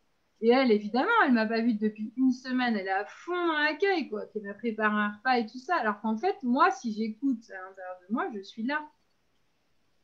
Je suis remplie, en fait. J'ai besoin de dormir, j'ai besoin de voir personne, j'ai besoin de... pour de nouveau faire l'espace pour pouvoir accueillir. Et ces moments-là, bah, je m'écoute pas, en fait. Et je vois bien ce que ça donne après. C'est que du coup, bah, je m'écoute pas et je me dis non, mais quand même, elle m'a pas vu depuis une semaine, c'est bon, je peux, le trajet sur la route, ça va le faire, et tata, et tata. La vérité, c'est que non, je déteste conduire et que j'arrive pas, la route ne me sert pas à faire la transition, elle finit de m'épuiser, je dirais. Et du coup, bah, le revers, c'est que j'ai ma fille qui finit en général en pleurs et moi qui culpabilise parce qu'elle m'attendait, qu'elle était prête et que moi, je rentre, j'ai encore mon cerveau qui est les trois quarts avec ce qui s'est passé. J'ai besoin de ranger mes affaires, de déposer ce qui s'est passé, d'écrire parfois pour la suite, de faire comme une analyse, un bilan de ce qui s'est fait. Donc, je ne suis pas disponible. Mais je joue à être disponible. Est-ce qu'il ne faut pas, dans ce cas, retarder d'une journée Ah bah oui, les retrouvailles? complètement. Oui. Et c'est ça. Et c'est là où je dis que quand on ne s'écoute pas, et moi, quand je ne m'écoute pas dans ces moments-là, à vouloir être parfaite et dire, bon, elle m'attend une semaine, c'était légitime parce que je travaillais. Et là, ça ne l'est plus parce que j'ai fini de travailler. Bah non, en fait, c'est légitime parce que j'ai besoin de ce sas pour déposer quelque chose pour pouvoir accueillir autre chose. Sinon, j'arrive, je suis là, en fait. Donc, tout devient trop. Elle me raconte ce qu'elle a fait dans la semaine pleine de joie. Et moi, à l'intérieur, ça crie « Ah, mais c'est trop, j'arrive pas à t'écouter, tu me gonfles. » Et en fait, c'est pas elle qui me gonfle. C'est juste que je suis rentrée en étant comme ça. Du coup, c'est comment on prend ces sas, en fait, le temps de ralentir, d'écouter ce que ça fait.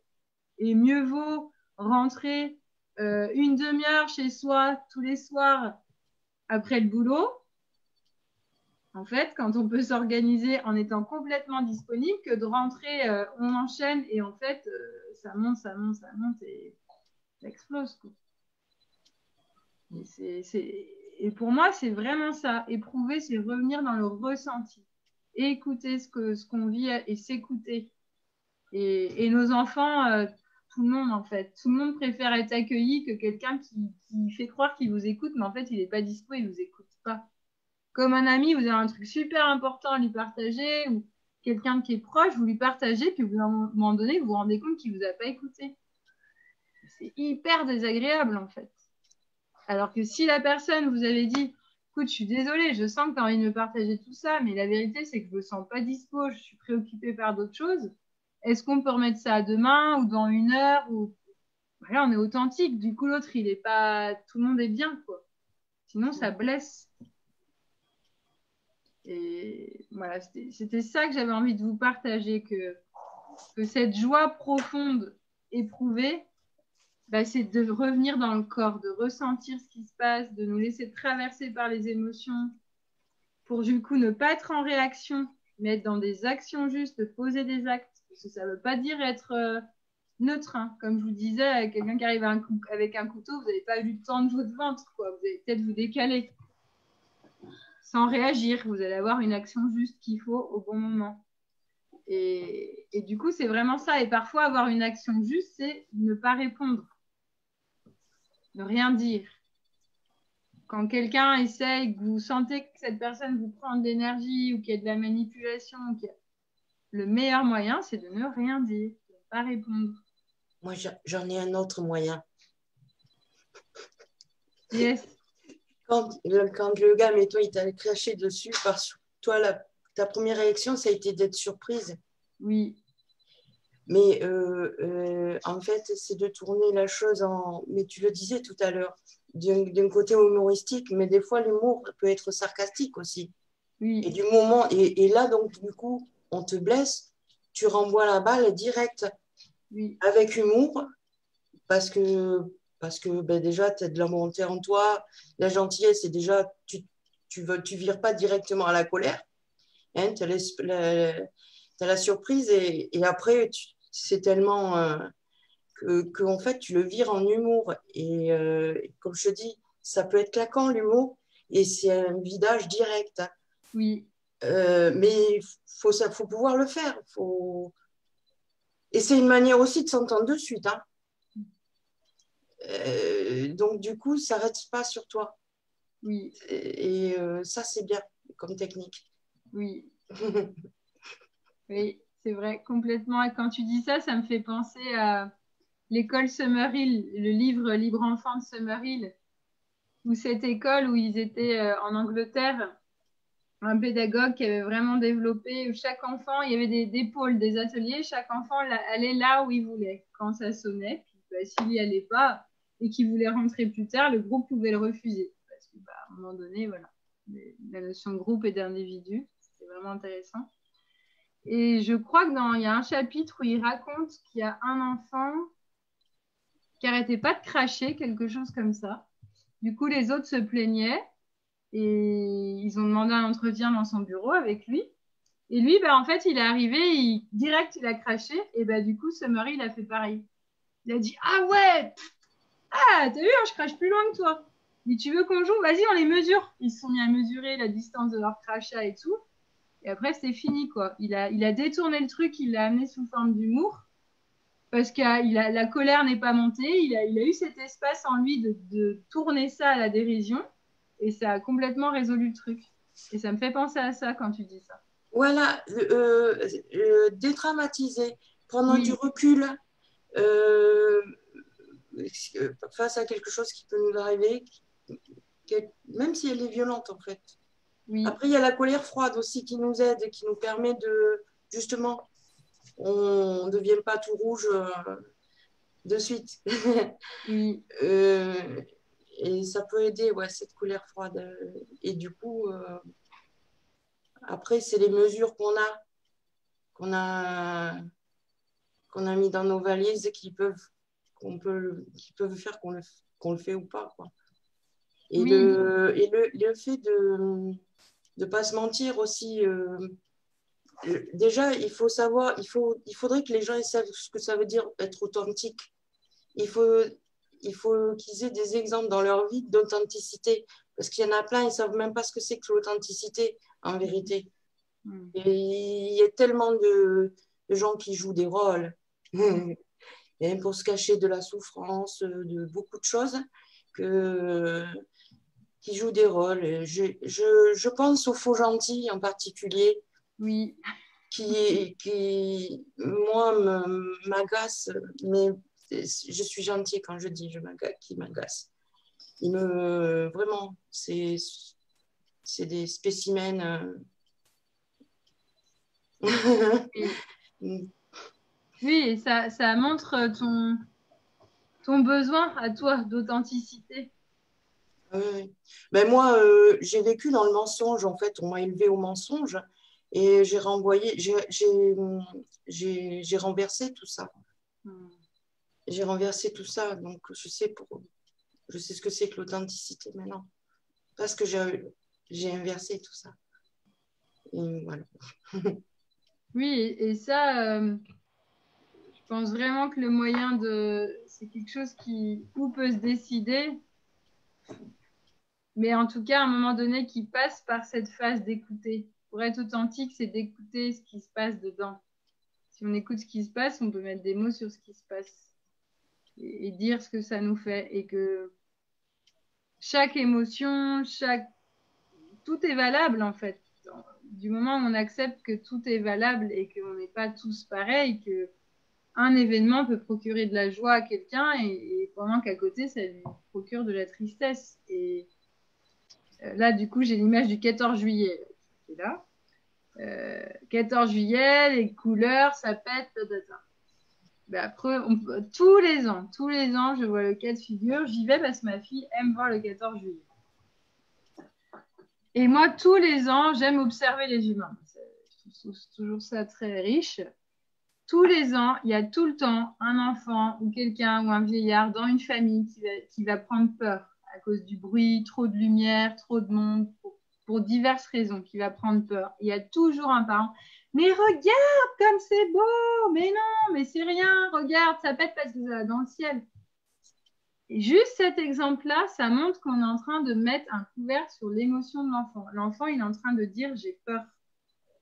Du coup, c'est de dire ok, Waouh, on n'avait pas mesuré ça. Pour toi, le bruit, est-ce que c'est à cause du bruit? Est-ce que tu as trop de monde? Déjà, de voir d'où ça vient, d'accueillir ça. Et du coup, là, on peut agir en conséquence. Si l'enfant dit oui, le bruit me fait peur, bah, peut-être on peut mettre des bouchons, des cotons dans les oreilles, peut-être on peut mettre un casque anti-bruit. S'il dit il y a trop de monde, bah, peut-être on peut aller voir le feu d'artifice depuis la voiture, dans la voiture. Enfin, c'est de chercher ensemble, mais de dire mais non, regarde comme c'est beau. On est en train de dire mais non, ce que tu es en train de vivre, arrête quoi, c'est rien. Et du coup, on est déjà en train de dire non à ce qui se vit. Donc déjà, on est en train de, alors que l'enfant est tout petit, on est en train déjà de dire à l'enfant ce que tu vis, c'est pas vrai. Donc déjà, on est en train de lui apprendre ne sois pas trop authentique parce qu'en fait, donc ce que tu vis n'est pas vrai, l'émotion que tu vis n'est pas vraie. Et puis, ne sois pas trop authentique parce que tu déranges. Si tu es authentique, tu déranges. Parce que là, on est tous en train de vivre, c'est trop beau le feu d'artifice. Et toi, tu pleures et tu cries parce que tu as peur. Mais c'est peut-être une façon aussi de rassurer. Oui, c'est ce que j'allais dire. C'est peut-être aussi une façon de rassurer que l'enfant n'ait pas peur parce que c'est un bruit. C'est le bruit de... Oui, je pense. Oui, mais là, on est avec le mental. Si l'enfant, il a peur, c'est peut-être que le bruit, par rapport à ce qu'il peut accepter en décibels, c'est trop pour lui. Si la peur, elle est là, c'est qu'il y a eu une sensation physique. Elle n'est pas venue de sa tête, la peur. Il est trop petit. Elle est venue de son physique. Et pour tout le monde, les émotions, elles viennent d'une sensation physique qui dépasse un seuil et qui, là, nous fait faire warning. Et c'est la peur, c'est la colère, c'est la joie. Et c'est un trop-plein de sensations qui amène l'émotion très forte. Donc, si l'enfant, il a peur, dans son corps, il s'est passé quelque chose qui fait qu'il a peur. C'est comme si vous, est-ce que vous, ça vous rassure si quelqu'un vous agresse dans la rue en pleine nuit, là, vous rentrez chez vous, il y a quelqu'un qui vous agresse, est-ce que ça vous rassure quand vous rentrez que votre ami vous dit mais t'avais ton portable allumé, c'est rien, t'appelles les gendarmes. Est-ce que ça va faire diminuer votre peur? Est-ce que ça va vous rassurer dans tout ça? Non. Voilà. La seule chose qui permet de faire diminuer une émotion, c'est de l'accueillir. C'est la seule chose. Sinon, on est en train déjà de chercher des feintes pour la résoudre avant même de l'accueillir. En tout premier, c'est l'accueillir. Et c'est comment on le fait avec nous-mêmes et comment on peut le faire avec nos enfants pour qu'ils sachent le faire avec eux-mêmes. Plutôt que de tout de suite trouver une solution, tout de suite vouloir rassurer. La première chose pour rassurer quelqu'un qui vient de tomber dans l'accident, c'est pas de lui dire mais non, c'est rien et d'appeler les pompiers pendant que lui, il voit que ça pisse le sang. C'est de vous rapprocher de lui, posez-vous de main et de vous dire oui, il y a un accident qui vient de se passer, vous êtes sous votre chaise, vous êtes en train de perdre beaucoup de sang. Voilà, là, ça le rassure. Et on est en train de mettre des mots sur ce qui se passe et ce qu'il vit. Et oui, vous avez sans doute peur, je sens votre cœur qui est accéléré. Ok. Ah, enfin, je sais ce qui se passe. Et c'est ça qu'on a besoin quand on vit une émotion. C'est qu'il y ait quelqu'un en face qui accueille ce qu'on est en train de vivre. Et pas qui cherche tout de suite une solution. C'est du coup, on est en train de squeezer le ressenti. On est en train de squeezer le processus naturel du corps qui trouve une solution.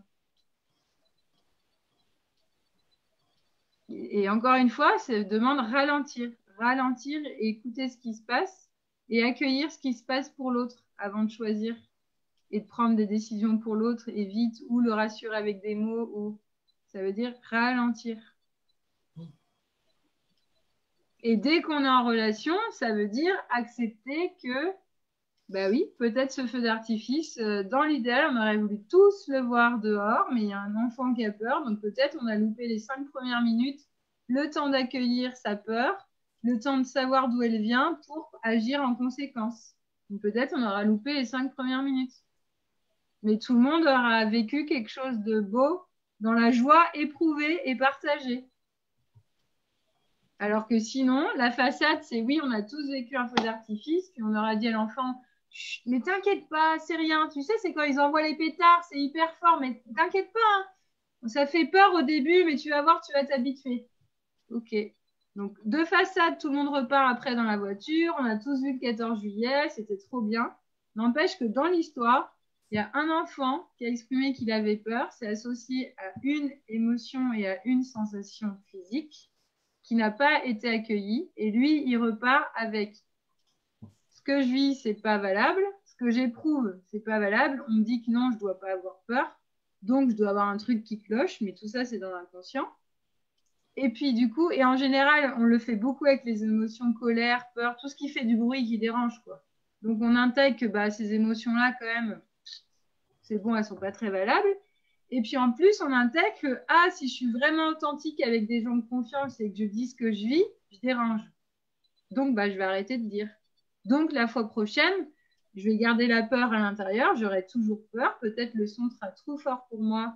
Peut-être il y aura toujours cette sensation qu'il y a trop de monde pour chercher d'où vient la peur. Mais du coup, bah, je vais jouer que ça va. Alors qu'au fond, ça va pas. Et ça y est, le chemin est mis de je triche avec moi-même. Ça va pas, mais je dis que ça va. Parce que j'ai peur de pas être aimée, parce que j'ai compris que si je suis authentique, bah, je dérange. Donc, vaut mieux pas que je sois authentique, parce que bon, si je dérange et qu'on m'exclut du groupe, c'est un peu emmerdant. C'est ma famille, j'ai besoin d'eux, je suis dépendant et j'ai besoin d'être aimée. Tac. Et puis bon, les émotions, bah oui, je dois pas très bien me connaître et ressentir parce qu'apparemment, quand je ressentais ça et que j'avais peur, on m'a dit, mais non, c'est rien. Et ça, regardez autour de vous, c'est tous les jours, vous pouvez trouver des exemples de ça.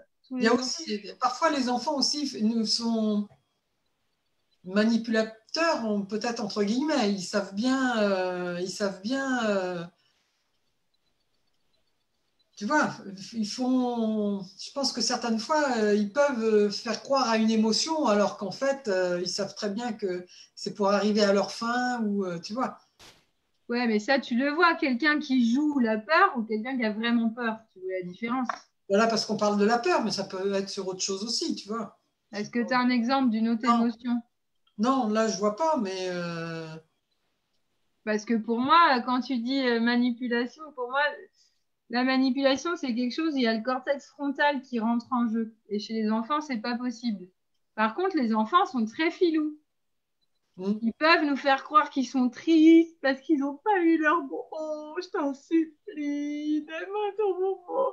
Mais quand même, t'avais dit que tu me le donnerais, puis finalement, tu ne me le donnes pas.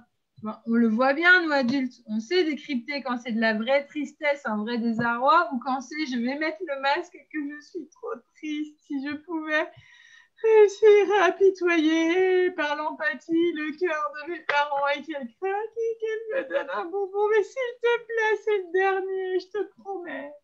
Et comme les animaux, le chien qui fait l'air de chien battu parce qu'il voudrait encore un petit peu du bout d'os de viande que vous lui avez donné à la place des croquettes et il en voudrait encore et oh, s'il te plaît. Et on voit bien que c'est le masque qui fait pour nous attendrir, mais que c'est pas une vraie tristesse. Et je pense que ça, on sait très bien le déceler. Quand c'est est-ce qu'on joue à pour obtenir quelque chose? Et les enfants sont très forts avec ça, ils sont filous. Entre autres, les enfants, c'est souvent la colère. Ça va se traduire par de la colère. Ils vont rentrer dans une colère monstrueuse parce qu'ils n'auront pas eu ce qu'ils avaient envie d'avoir. Ah oui, mais ça, c'est véritable. Ils sont frustrés parce qu'ils savent pas. Ça arrive très tard, la gestion de la frustration. Surtout que ils ont l'impression, souvent les enfants, quand ils observent les adultes, ils ont l'impression que les adultes ne sont pas frustrés. Parce que tu veux manger du chocolat, pas d'heure, t'en manges. Parce que ils ont plein d'exemples à te donner. Hein. Tu leur demandes, oui, mais toi, tu peux regarder la télé à l'heure que tu veux, pas moi. Oui, mais toi. Donc, dans leur casquette d'enfant, ils ont toujours l'impression que c'est injuste, que le monde est injuste, et que les adultes ne sont jamais frustrés, parce qu'ils peuvent toujours faire ce qu'ils veulent. Parce que s'ils ont décidé qu'ils veulent aller se balader là, bah, ils savent conduire, ils ont la voiture et tout ça.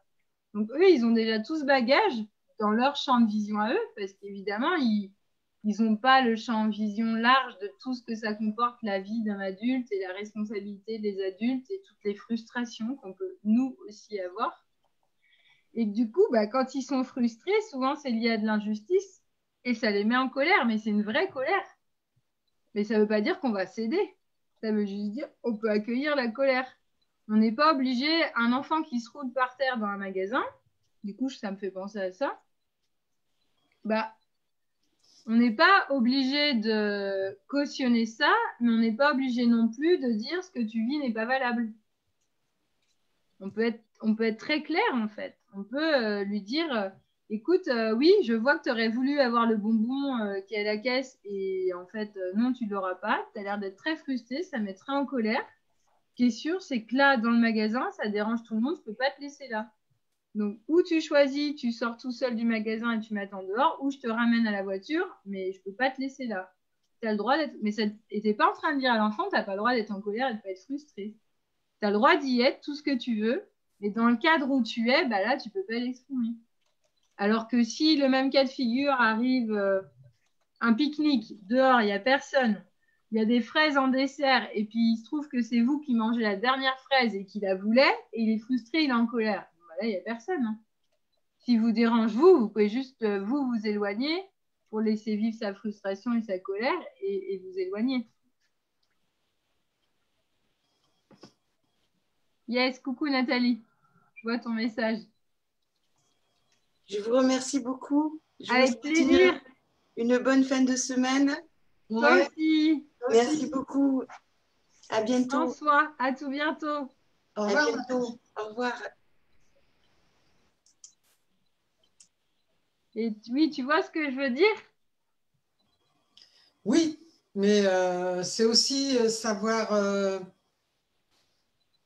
aussi expliquer, peut-être je parle de la colère là, parce que je pense à mes Oui, petits-enfants, celle-là. n'importe, savoir aussi expliquer aux enfants que peut-être les adultes ont, comment dire, il y a des choses qu'on peut faire qu'eux n'ont pas le droit de faire, comme regarder la télévision le soir tard ou des choses comme ça, si tu veux. Oui, bah, ça demande de questionner qu'est-ce qui est juste et pas juste, de les entendre, de leur expliquer. Après, c'est pas parce qu'on leur explique qu'ils vont arrêter de vivre de la frustration et de la colère. Mm. Mais c'est comment on se respecte aussi soi. Et si la frustration et la colère, et bon, moi, à la maison, je peux régulièrement, à travers Iluna, elle m'en offre l'expérience qu'Iluna vit souvent la frustration et la colère, et c'est très ma fille, et c'est très une sirène de pompier, quoi. Je veux dire, tout le quartier est au courant. Hein. Eh bien, je suis pas obligée de subir son émotion.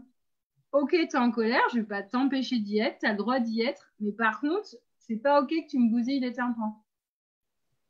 Donc du coup, c'est trouve une solution. Ou tu vas crier dehors, ou tu ralentis ta colère, tu la transformes avec du dessin ou sur un coussin, mais moi, je vais pas me bousiller les tympans en fait. Du coup, et ça, c'est pas la même chose, c'est que du coup, on est en train de donner un cadre à l'expression de l'émotion. C'est qu'il y a des personnes qui vivent des émotions de manière, même adulte, très, très, très fortes, qui vont devenir très violentes, par exemple. La colère, ils vont avoir envie de cogner très vite. Bah, c'est comment on donne un cadre à l'expression de cette émotion. Oui, tu as le droit d'être en colère, ah bah, celui qui t'a insulté, oui, tu as envie de lui cogner dessus. Comment tu donnes un cadre à ça? Va cogner sur un arbre dehors, voilà, va gueuler un coup, tu vois, oui, tu as le droit d'être en colère. Mais par contre, on donne un cadre à l'émotion. Parce que sinon, des gens qui sont embarqués par l'émotion peuvent vite être dans la réaction et pas l'action juste et même se faire du mal à eux-mêmes. On peut voir des enfants frustrés et en colère qui se mettent à cogner la tête contre les murs parce qu'ils n'ont pas ce qu'ils veulent. Et là, ils sont en train de se faire du mal à eux-mêmes. Et c'est comment, voilà, dans ce qu'est l'épreuve de la vie, comment on leur transmet bah, que c'est OK, c'est ce qu'il est en train de vivre. Et ça, c'est sa vérité du moment, on ne peut pas aller contre. Mais par contre, en tant qu'adulte, je vais te protéger. C'est pas OK si tu es en colère que tu te cognes la tête contre le mur parce que tu es en train de te faire mal. Là, tu te fais du mal à toi-même ou tu fais du mal aux autres. Donc, du coup, on cadre l'émotion. Et là, ça apprend l'enfant petit à petit. Ça lui donne l'info que ce qu'il vit, bah, il a le droit de le vivre. Il a le droit d'être. Voilà, on ne va pas renflouer ce qu'il est en train de vivre. Et ça lui permet d'être authentique. T'es authentique, t'es ce que t'es, je t'accueille tel que tu es. Et en même temps, je contiens, j'amène un cadre qui sécurise. Et qui fait qu'avec le temps, bah, plus ça va aller, plus l'enfant en grandissant, avec le développement du cortex frontal, il va pouvoir analyser ses émotions et elles vont passer de plus en plus vite, plutôt que perdurer et tourner en boucle le hamster. Parce que les enfants, souvent, les émotions, elles sont fortes, mais ils les nourrissent aussi, beaucoup. Du coup, le coup de la sucette dans le magasin, il va vous le ressortir. C'est bien possible la semaine d'après quand vous referez les courses, en fait. Parce qu'il va nourrir la fois d'avant qu'il y a eu. Et c'est plus on va nous leur donner des billes pour méditer, pour ressentir leur corps, ce qu'ils vivent tout de suite maintenant, et pas dans la tête, tout de suite maintenant. Ça va mieux là? Ok, bah arrête de penser à cette sucette si ça va mieux. Pourquoi tu y repenses encore? Reste là, reste. Ça y est, c'est passé, ça va mieux. Et ça, c'est un apprentissage, ça s'apprend en fait.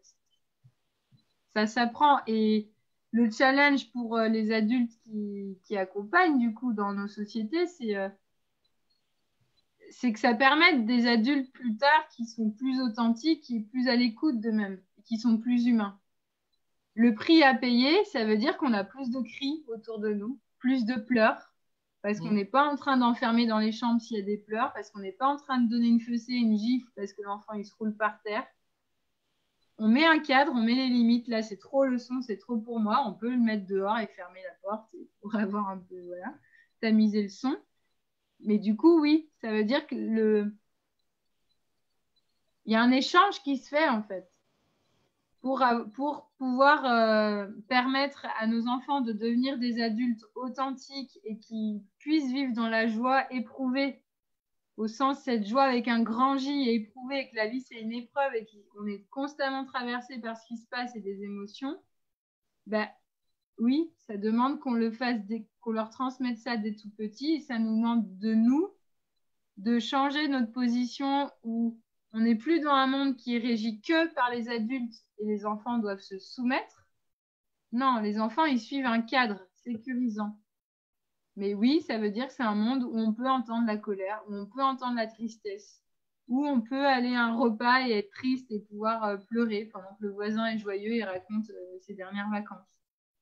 Que l'enfant peut être invité à un anniversaire et c'est pas pour ça qu'il va pas avoir une crise de colère ou être triste à l'anniversaire parce qu'il était invité par son copain mais que c'était pas le sien et que du coup au moment d'ouvrir les cadeaux, bah lui aussi il avait trop envie d'avoir des cadeaux. Non, il va pas gâcher la fête d'anniversaire.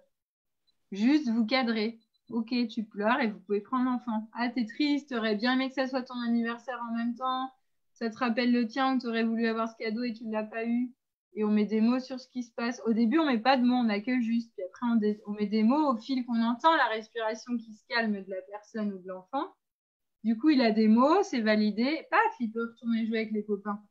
Il n'a pas gâché l'anniversaire du tout. Il a juste vécu ce qu'il avait à vivre. Et du coup, souvent, on a ce truc de Noël, les anniversaires, les mariages, les enterrements. Donc, anniversaire, mariage, Noël, on est tous joyeux, tout va bien. Et puis les enterrements, on est tous tristes, puis tout va mal. Mais peut-être il y a quelqu'un qui se tape une crise de fou rire à un enterrement. Parce qu'un chant, une voix, quelque chose peut remonter, une émotion peut remonter, jaillir, un souvenir de la personne défunte qui l'a fait éclater de rire. Eh ben ouais. Et le jour où on arrive à être pleinement authentique et où tout le monde peut s'accueillir là-dedans, bah là, on est dans la joie éprouvée. Ou de l'accueil de chacun à ce qu'il a à vivre. Plutôt que d'être cloisonné dans ce contexte-là, tout doit être funky. Dans celui-là, on a le droit d'être triste quand on est chez le thérapeute. Parce que clairement, dans nos sociétés, c'est un peu ça. On a le droit d'être triste quand on est chez le thérapeute. Mais sinon, on va se planquer dans les toilettes face à ses collègues. En famille, suivant si on travaille ou pas, on n'a pas envie trop d'empiéter et de plomber, donc on ne le fait pas beaucoup. Enfin, voilà quoi. Puis quand nos enfants pleurent, on va vite sécher leurs larmes. Qu'est-ce qui t'arrive, mon petit? Qu'est-ce qui va pas? On va tout de suite vouloir les sauver et tout, alors qu'il y a peut-être juste besoin un trop plein de la journée qui a besoin de sortir et c'est sous forme de pleurs. Et du coup, c'est ça en fait. C'est comment on revient à écouter nos émotions, écouter ce qui se passe, qui nous traverse, pour accéder à cette joie, juste cette joie d'être vivant et d'être accueilli tel qu'on est, partout où on est, en fait. Et ça veut pas dire accueilli, ça veut pas dire que les autres, ils vont être d'accord. Moi, quand j'accueille ma fille qui est en colère, je suis pas toujours d'accord avec le fait qu'elle soit en colère. D'ailleurs, la plupart du temps, c'est plutôt des moments où je suis déjà bien pleine et où ça me gonfle royalement. Mais c'est j'accueille au sens où, bah ouais, ok, c'est toi ce que tu vis, c'est ton choix. C'est ce que tu as à vivre. Après, juste éloigne-toi parce que moi, là, au niveau de débit sonore, là, au niveau décibels, c'est trop. Et oui, ça demande un effort. Ça demande un effort de la part de chacun et chacune. Mais pour moi, je sens que c'est le seul la seule voie, le seul chemin pour pouvoir être pleinement heureux d'être en vie et d'être dans cette joie éprouvée, partagée et de plus être dépendant de l'extérieur pour vivre cette joie, juste d'être vivant. Et du coup, c'est ce qui fait qu'on peut devenir des adultes et que même quand on pleure et quand on est triste, et bah, qu'au fond, on est joyeux juste parce qu'on se laisse vivre ce qu'on a à vivre et que c'est une libération en fait.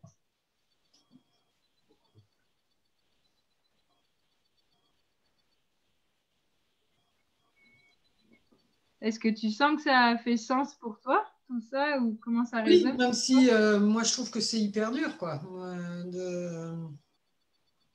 Je le vois hein, quand je suis. Bah, tu l'as vu aussi, quand des fois Iluna, elle mène trop loin, elle va trop loin.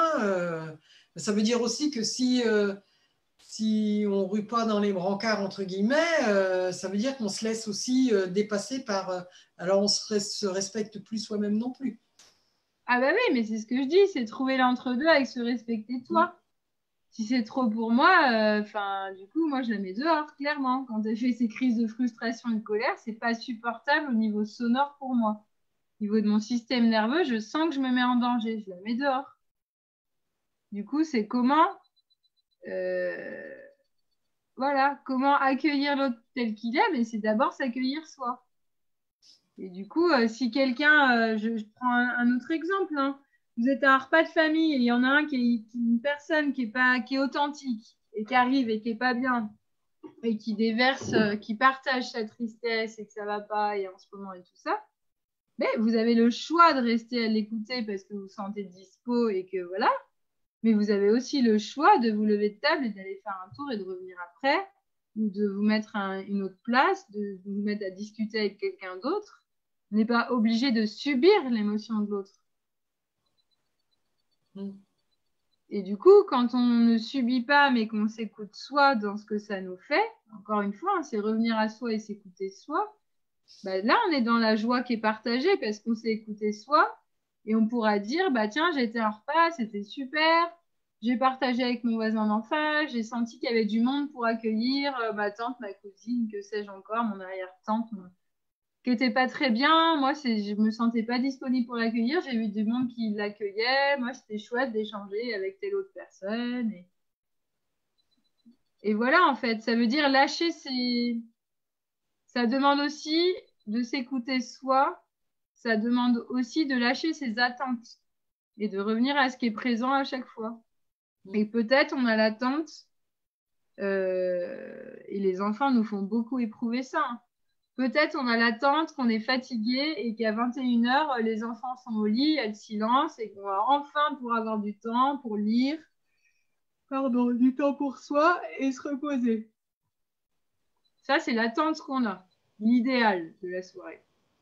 Mais comme on sait bien que la vie, c'est pas un long fleuve tranquille et qu'on éprouve les choses, bah, peut-être votre enfant, il a décidé de se laver les dents, puis de venir voir ce que vous faisiez en haut, puis en montant les escaliers, il est tombé avec la brosse à dents dans les marches, bim, il s'est pris dans la bouche, il pleure, il est triste, il a une bosse, il veut plus aller se coucher, puis il veut plus jamais se laver les dents parce que ça fait trop mal, et puis voilà. Un exemple. Bah, du coup, c'est soit je résiste à ce qui est là et je reste avec mon attente, et du coup, bah, soit on va vite le calmer, qu'il se taise vite parce que là, on n'en peut plus. Et du coup, on rentre dans la même chose que le feu d'artifice tout à l'heure, où on va complètement l'écouter et tout ça. Et du coup, alors là, c'est les parents sacrificiels, donc vous vous écoutez plus non plus.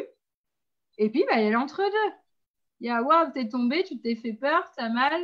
Ok, par contre, là, moi, je suis vraiment crevée ce soir. Je te propose, on laisse tomber le lavage de dents pour ce soir parce que t'as mal, et puis ça ira mieux demain. Et si tu veux, on lit une histoire, et puis on trouve une histoire sur la tristesse, le se faire mal et l'hygiène, ou je ne sais pas quoi. Hop, créativité. Et peut-être que vous n'allez pas être dispo à 9h, mais à 9h20, le temps d'avoir accueilli l'émotion et le calmer, mais vous ne serez pas non plus rentré dans son jeu.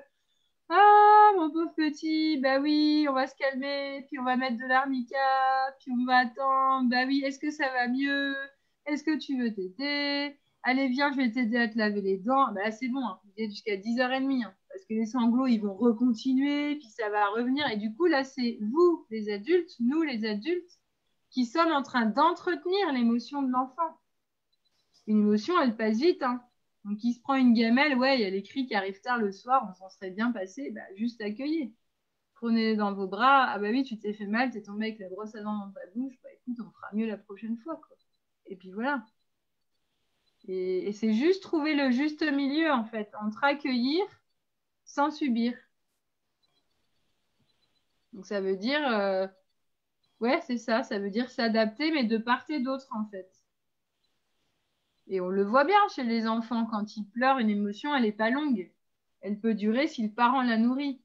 Oh, le pauvre, quelle gamelle, dis donc, oh là là là là là, puis c'est moitié ouvert, regarde, ça saigne.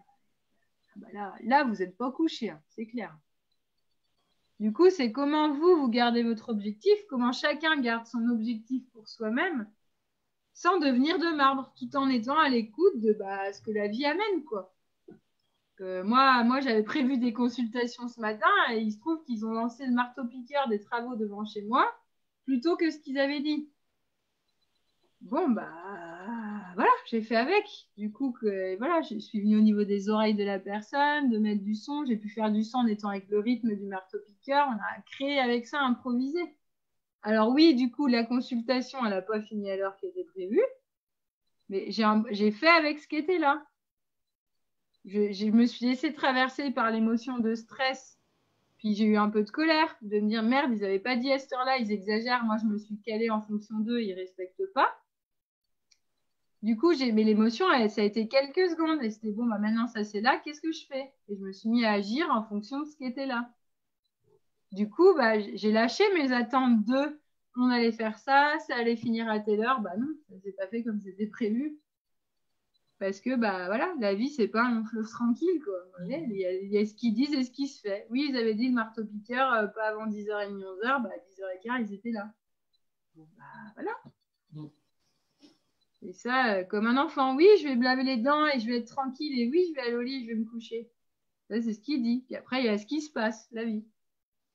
Et ça demande vraiment de lâcher les attentes et de se respecter, s'écouter soi tout en respectant l'autre.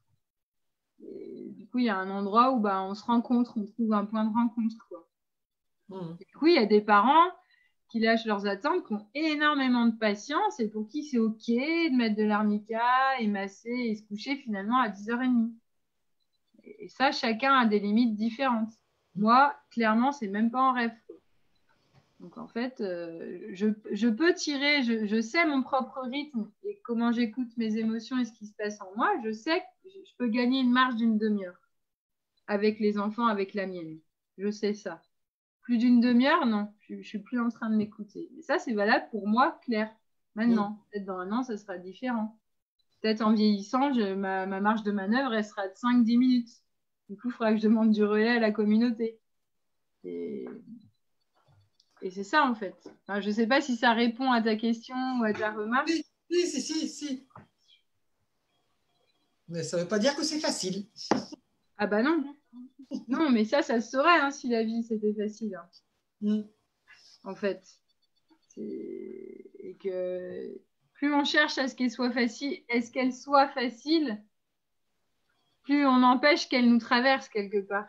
Et plus on voudrait contrôler. Et plus on veut contrôler, et plus ça nous agace, et plus on est en résistant, et plus ça nous bouffe de l'énergie en plus. Que de vivre pleinement ce qui se passe, fait chier. Il vient de tomber dans les escaliers avec sa brosse à dents. Oh là là, il manquait plus que ça. Ouais, vivez-le pleinement où ça arrive. Et puis du coup, ça va passer, ça va durer 2-3 secondes, puis après vous allez récupérer, puis vous allez garder votre axe. Quoi. Plutôt que de résister à il m'énerve, il écoute jamais, je lui avais dit qu'on reste avec la brosse à dents dans la salle de bain. Alors si vous êtes avec ça, du coup, vous nourrissez ça, du coup, je t'avais dit de pas aller dans les escaliers, puis c'est pénible, je suis fatiguée, je vous ai dit que j'étais fatiguée, de faire attention, on avait dit ce soir on se couche tôt et c'est calme. Ah là, c'est mort, hein. Vous en avez pour vachement longtemps avant de calmer tout le monde. Vous-même aussi, du coup, parce que d'être dans cet état, moi j'ai vu la dernière fois que j'étais en colère, ça prend vachement d'énergie, on est fatigué après. Du coup, ah ouais, fais chier. Il est tombé dans les escaliers avec sa brosse à dents. Il peut même en rigoler, quoi. Bah oui, ça aurait été trop facile que tout se passe bien et qu'il aille se coucher et qu'à 9h, il y ait le silence. Bah oui, ça aurait été tellement simple. Et du coup, on apprécie d'autant plus les moments où on ne s'attendait pas à ce que ça soit fluide. Il y a aussi des beaux cadeaux de la vie. Des moments où on n'a rien fait pour que tout se passe bien et tout se passe bien. Tout est hyper fluide et il n'y a pas eu de pleurs avec les enfants, ils sont couchés tôt, alors qu'on n'a rien calé pour. D'un coup, il y a des jours où ils sont complètement autonomes. Ah maman, je me suis lavé les dents, je suis prête, j'ai mon pyjama, tu peux me faire un bisou au lit? Ça arrive aussi, hein. On les oublie ces moments-là, mais pourtant ils arrivent aussi. Et c'est peut-être des soirs où on s'en rend pas compte, on oublie parce qu'on n'avait pas, nous, on n'avait pas contrôlé, pas calculé ça, puis en plus on avait du temps, on était plus dispo. Bah, d'un coup, eux, ils sont couchés tôt et presque on s'ennuie, quoi. Parce que tiens, ce soir, on était dispo à lire une histoire, puis ils n'ont même pas envie d'histoire, ils se couchent tôt.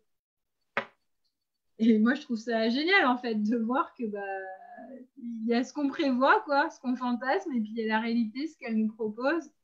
Et il y a comment bah, j'écoute ce que ça me fait, comment je reviens à moi, comment je me respecte. Et j'écoute l'autre et je respecte l'autre, et comment il y a quelque chose qui se tuile comme ça et qui nous permettent de rester dans la joie éprouvée de la vie, quoi. Parce que c'est juste ça, en fait, au fond, finalement. C'est juste vivre la vie telle qu'elle est et telle qu'elle nous présente et d'être dans la joie à chaque fois. Et être dans la joie, ça ne veut pas dire ne pas être en colère, c'est être dans la joie éprouvée avec un grand J, quoi. Ah bah oui, ce soir-là, et voilà, va falloir que je remette une couche parce qu'ils n'écoutent rien et que ça fait 3 fois que je dis d'arrêter de faire du bruit et que vous dormez et que je ne peux pas dormir. Enfin, voilà. Et c'est juste de sourire, d'être témoin de ça. Et pour être témoin de ça, bah voilà, encore une fois, pour être témoin, ça veut dire ne pas être dans la réaction et être dans l'action juste. Et ça veut dire ralentir et s'écouter. Et écouter ce qui se passe. Et plus on fait ça, et ben, plus autour... ça roule au sens, ça veut pas dire qu'il va plus y avoir de conflit, il va plus y avoir de colère, va plus... non, ça va continuer. Hein. C'est partie de la vie sur Terre. Hein. Sinon, c'est que vous n'êtes plus sur Terre. Je ne sais pas à quelle planète vous habitez, mais ça n'existe pas.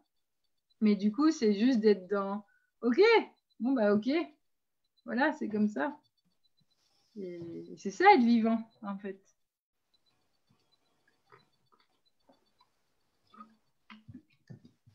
Donc voilà ce que je pouvais vous partager ce soir-là, de ce qui était présent. Oui, bah merci Claire. Et puis par rapport à cette joie, donc pour ceux qui sont arrivés en cours ou après, cette joie éprouvée, eh bien, y a toujours, moi j'ai toujours la joie, et ça a été une épreuve de faire ces ateliers en ligne pendant 5 semaines, parce que les écrans mettent en route Zoom, tout ça, et tout, les enregistrements. Mais voilà, ça a été une épreuve, et aujourd'hui, il y a 15 replays qui sont disponibles d'ateliers, et que vous pouvez commander jusqu'au 1er juin. Et après, vous pouvez les regarder à votre rythme. Mais voilà, j'arrête les commandes au 1er juin, ce dimanche. Et donc, il y en a 5 autour de l'enfantement et la grossesse, le périnée, le placenta, la place du père, la naissance plaisir et la boîte au trésor pour une maman qui enfante avec des outils, acupressure, plantes, voilà, respiration, chant, tout ça. Il y a 5 autres ateliers autour de l'accompagnement de la fin de vie et des décès, avec le deuil, les sens et perceptions pour accompagner la fin de vie, les 4 éléments dans le corps, vivant, mort et pour officier les cérémonies, l'espace du cœur et mythes et réalités autour de la mort, avec expérience de mort imminente, sortie de corps, et voilà. Et puis d'où on vient dans nos cultures par rapport à la mort.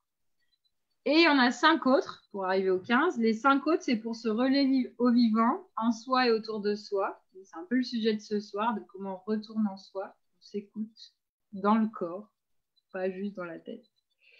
Donc, il y a un atelier sur la méditation de pleine présence, un autre sur les 4 directions liées aux 4 éléments, aux 4 âges de la vie, un autre lié à la peau, un autre, c'est la présence à soi et la puissance d'agir qui est liée vraiment au schème de développement du vivant en nous, qu'on a vécu in utero. Et le dernier, on démêle la plotte, qui est une approche, une exploration autour du système nerveux. Voilà, trouver l'équilibre entre le système nerveux. Et les ateliers donc se relient au vivant, c'est plutôt dans l'exploration, la créativité, le mouvement, voilà, c'est tout ça. Donc il y a ces 15 ateliers qui sont disponibles jusqu'à dimanche, que vous pouvez commander, regarder autant de fois après que vous voulez. Donc ils sont sur mon site clairemorinière.com.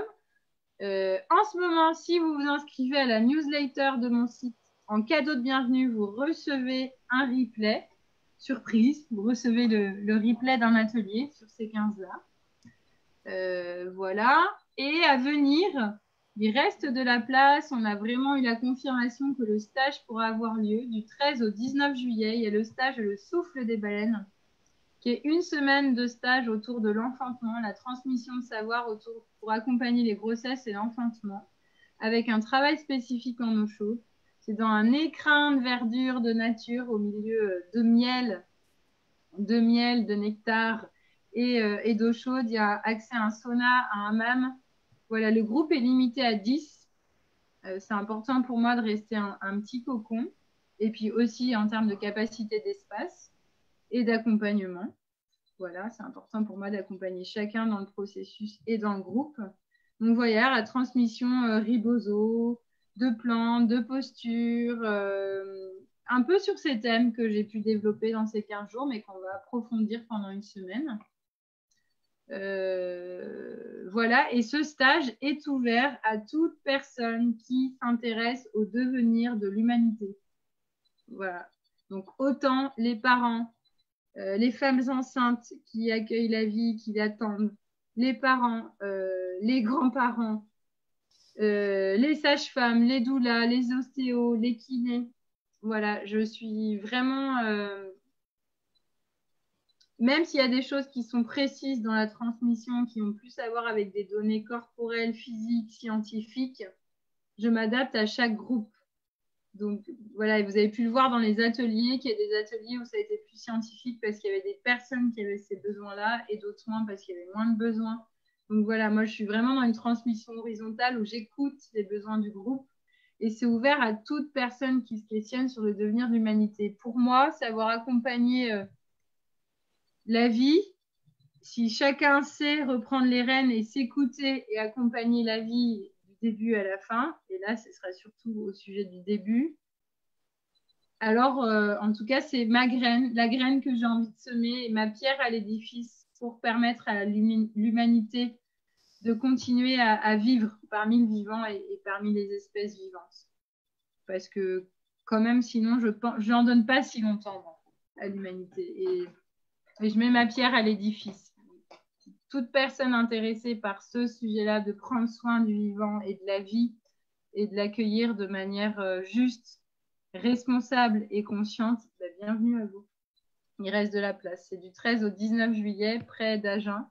Et toutes les infos sont sur mon site internet aussi. Et puis, sinon, vous m'envoyez un petit message, un mail ou un message privé et je vous envoie l'affiche et le lien pour avoir tout le contenu du stage et la fiche d'inscription. Voilà. Très belle soirée à toi, Evelyne. Oui, si tu coupes, je veux bien rester un petit peu avec toi. Oui, mais des très belles soirées à tout le monde en ligne ou pas. J'allais dire sur Facebook, mais j'espère que vous n'avez pas passé vos soirées non plus sur Facebook. Très belle soirée et puis à très bientôt, au moins pour les causeries du jeudi. Et puis s'il y en a qui ont envie de nous rejoindre samedi matin, il y a toujours l'atelier philo en ligne intergénérationnel de 11h à midi. Et cette semaine, ça sera sur le thème de l'amitié. Qu'est-ce qu'un ami? Voilà. Très belle soirée à tout le monde et à tout bientôt.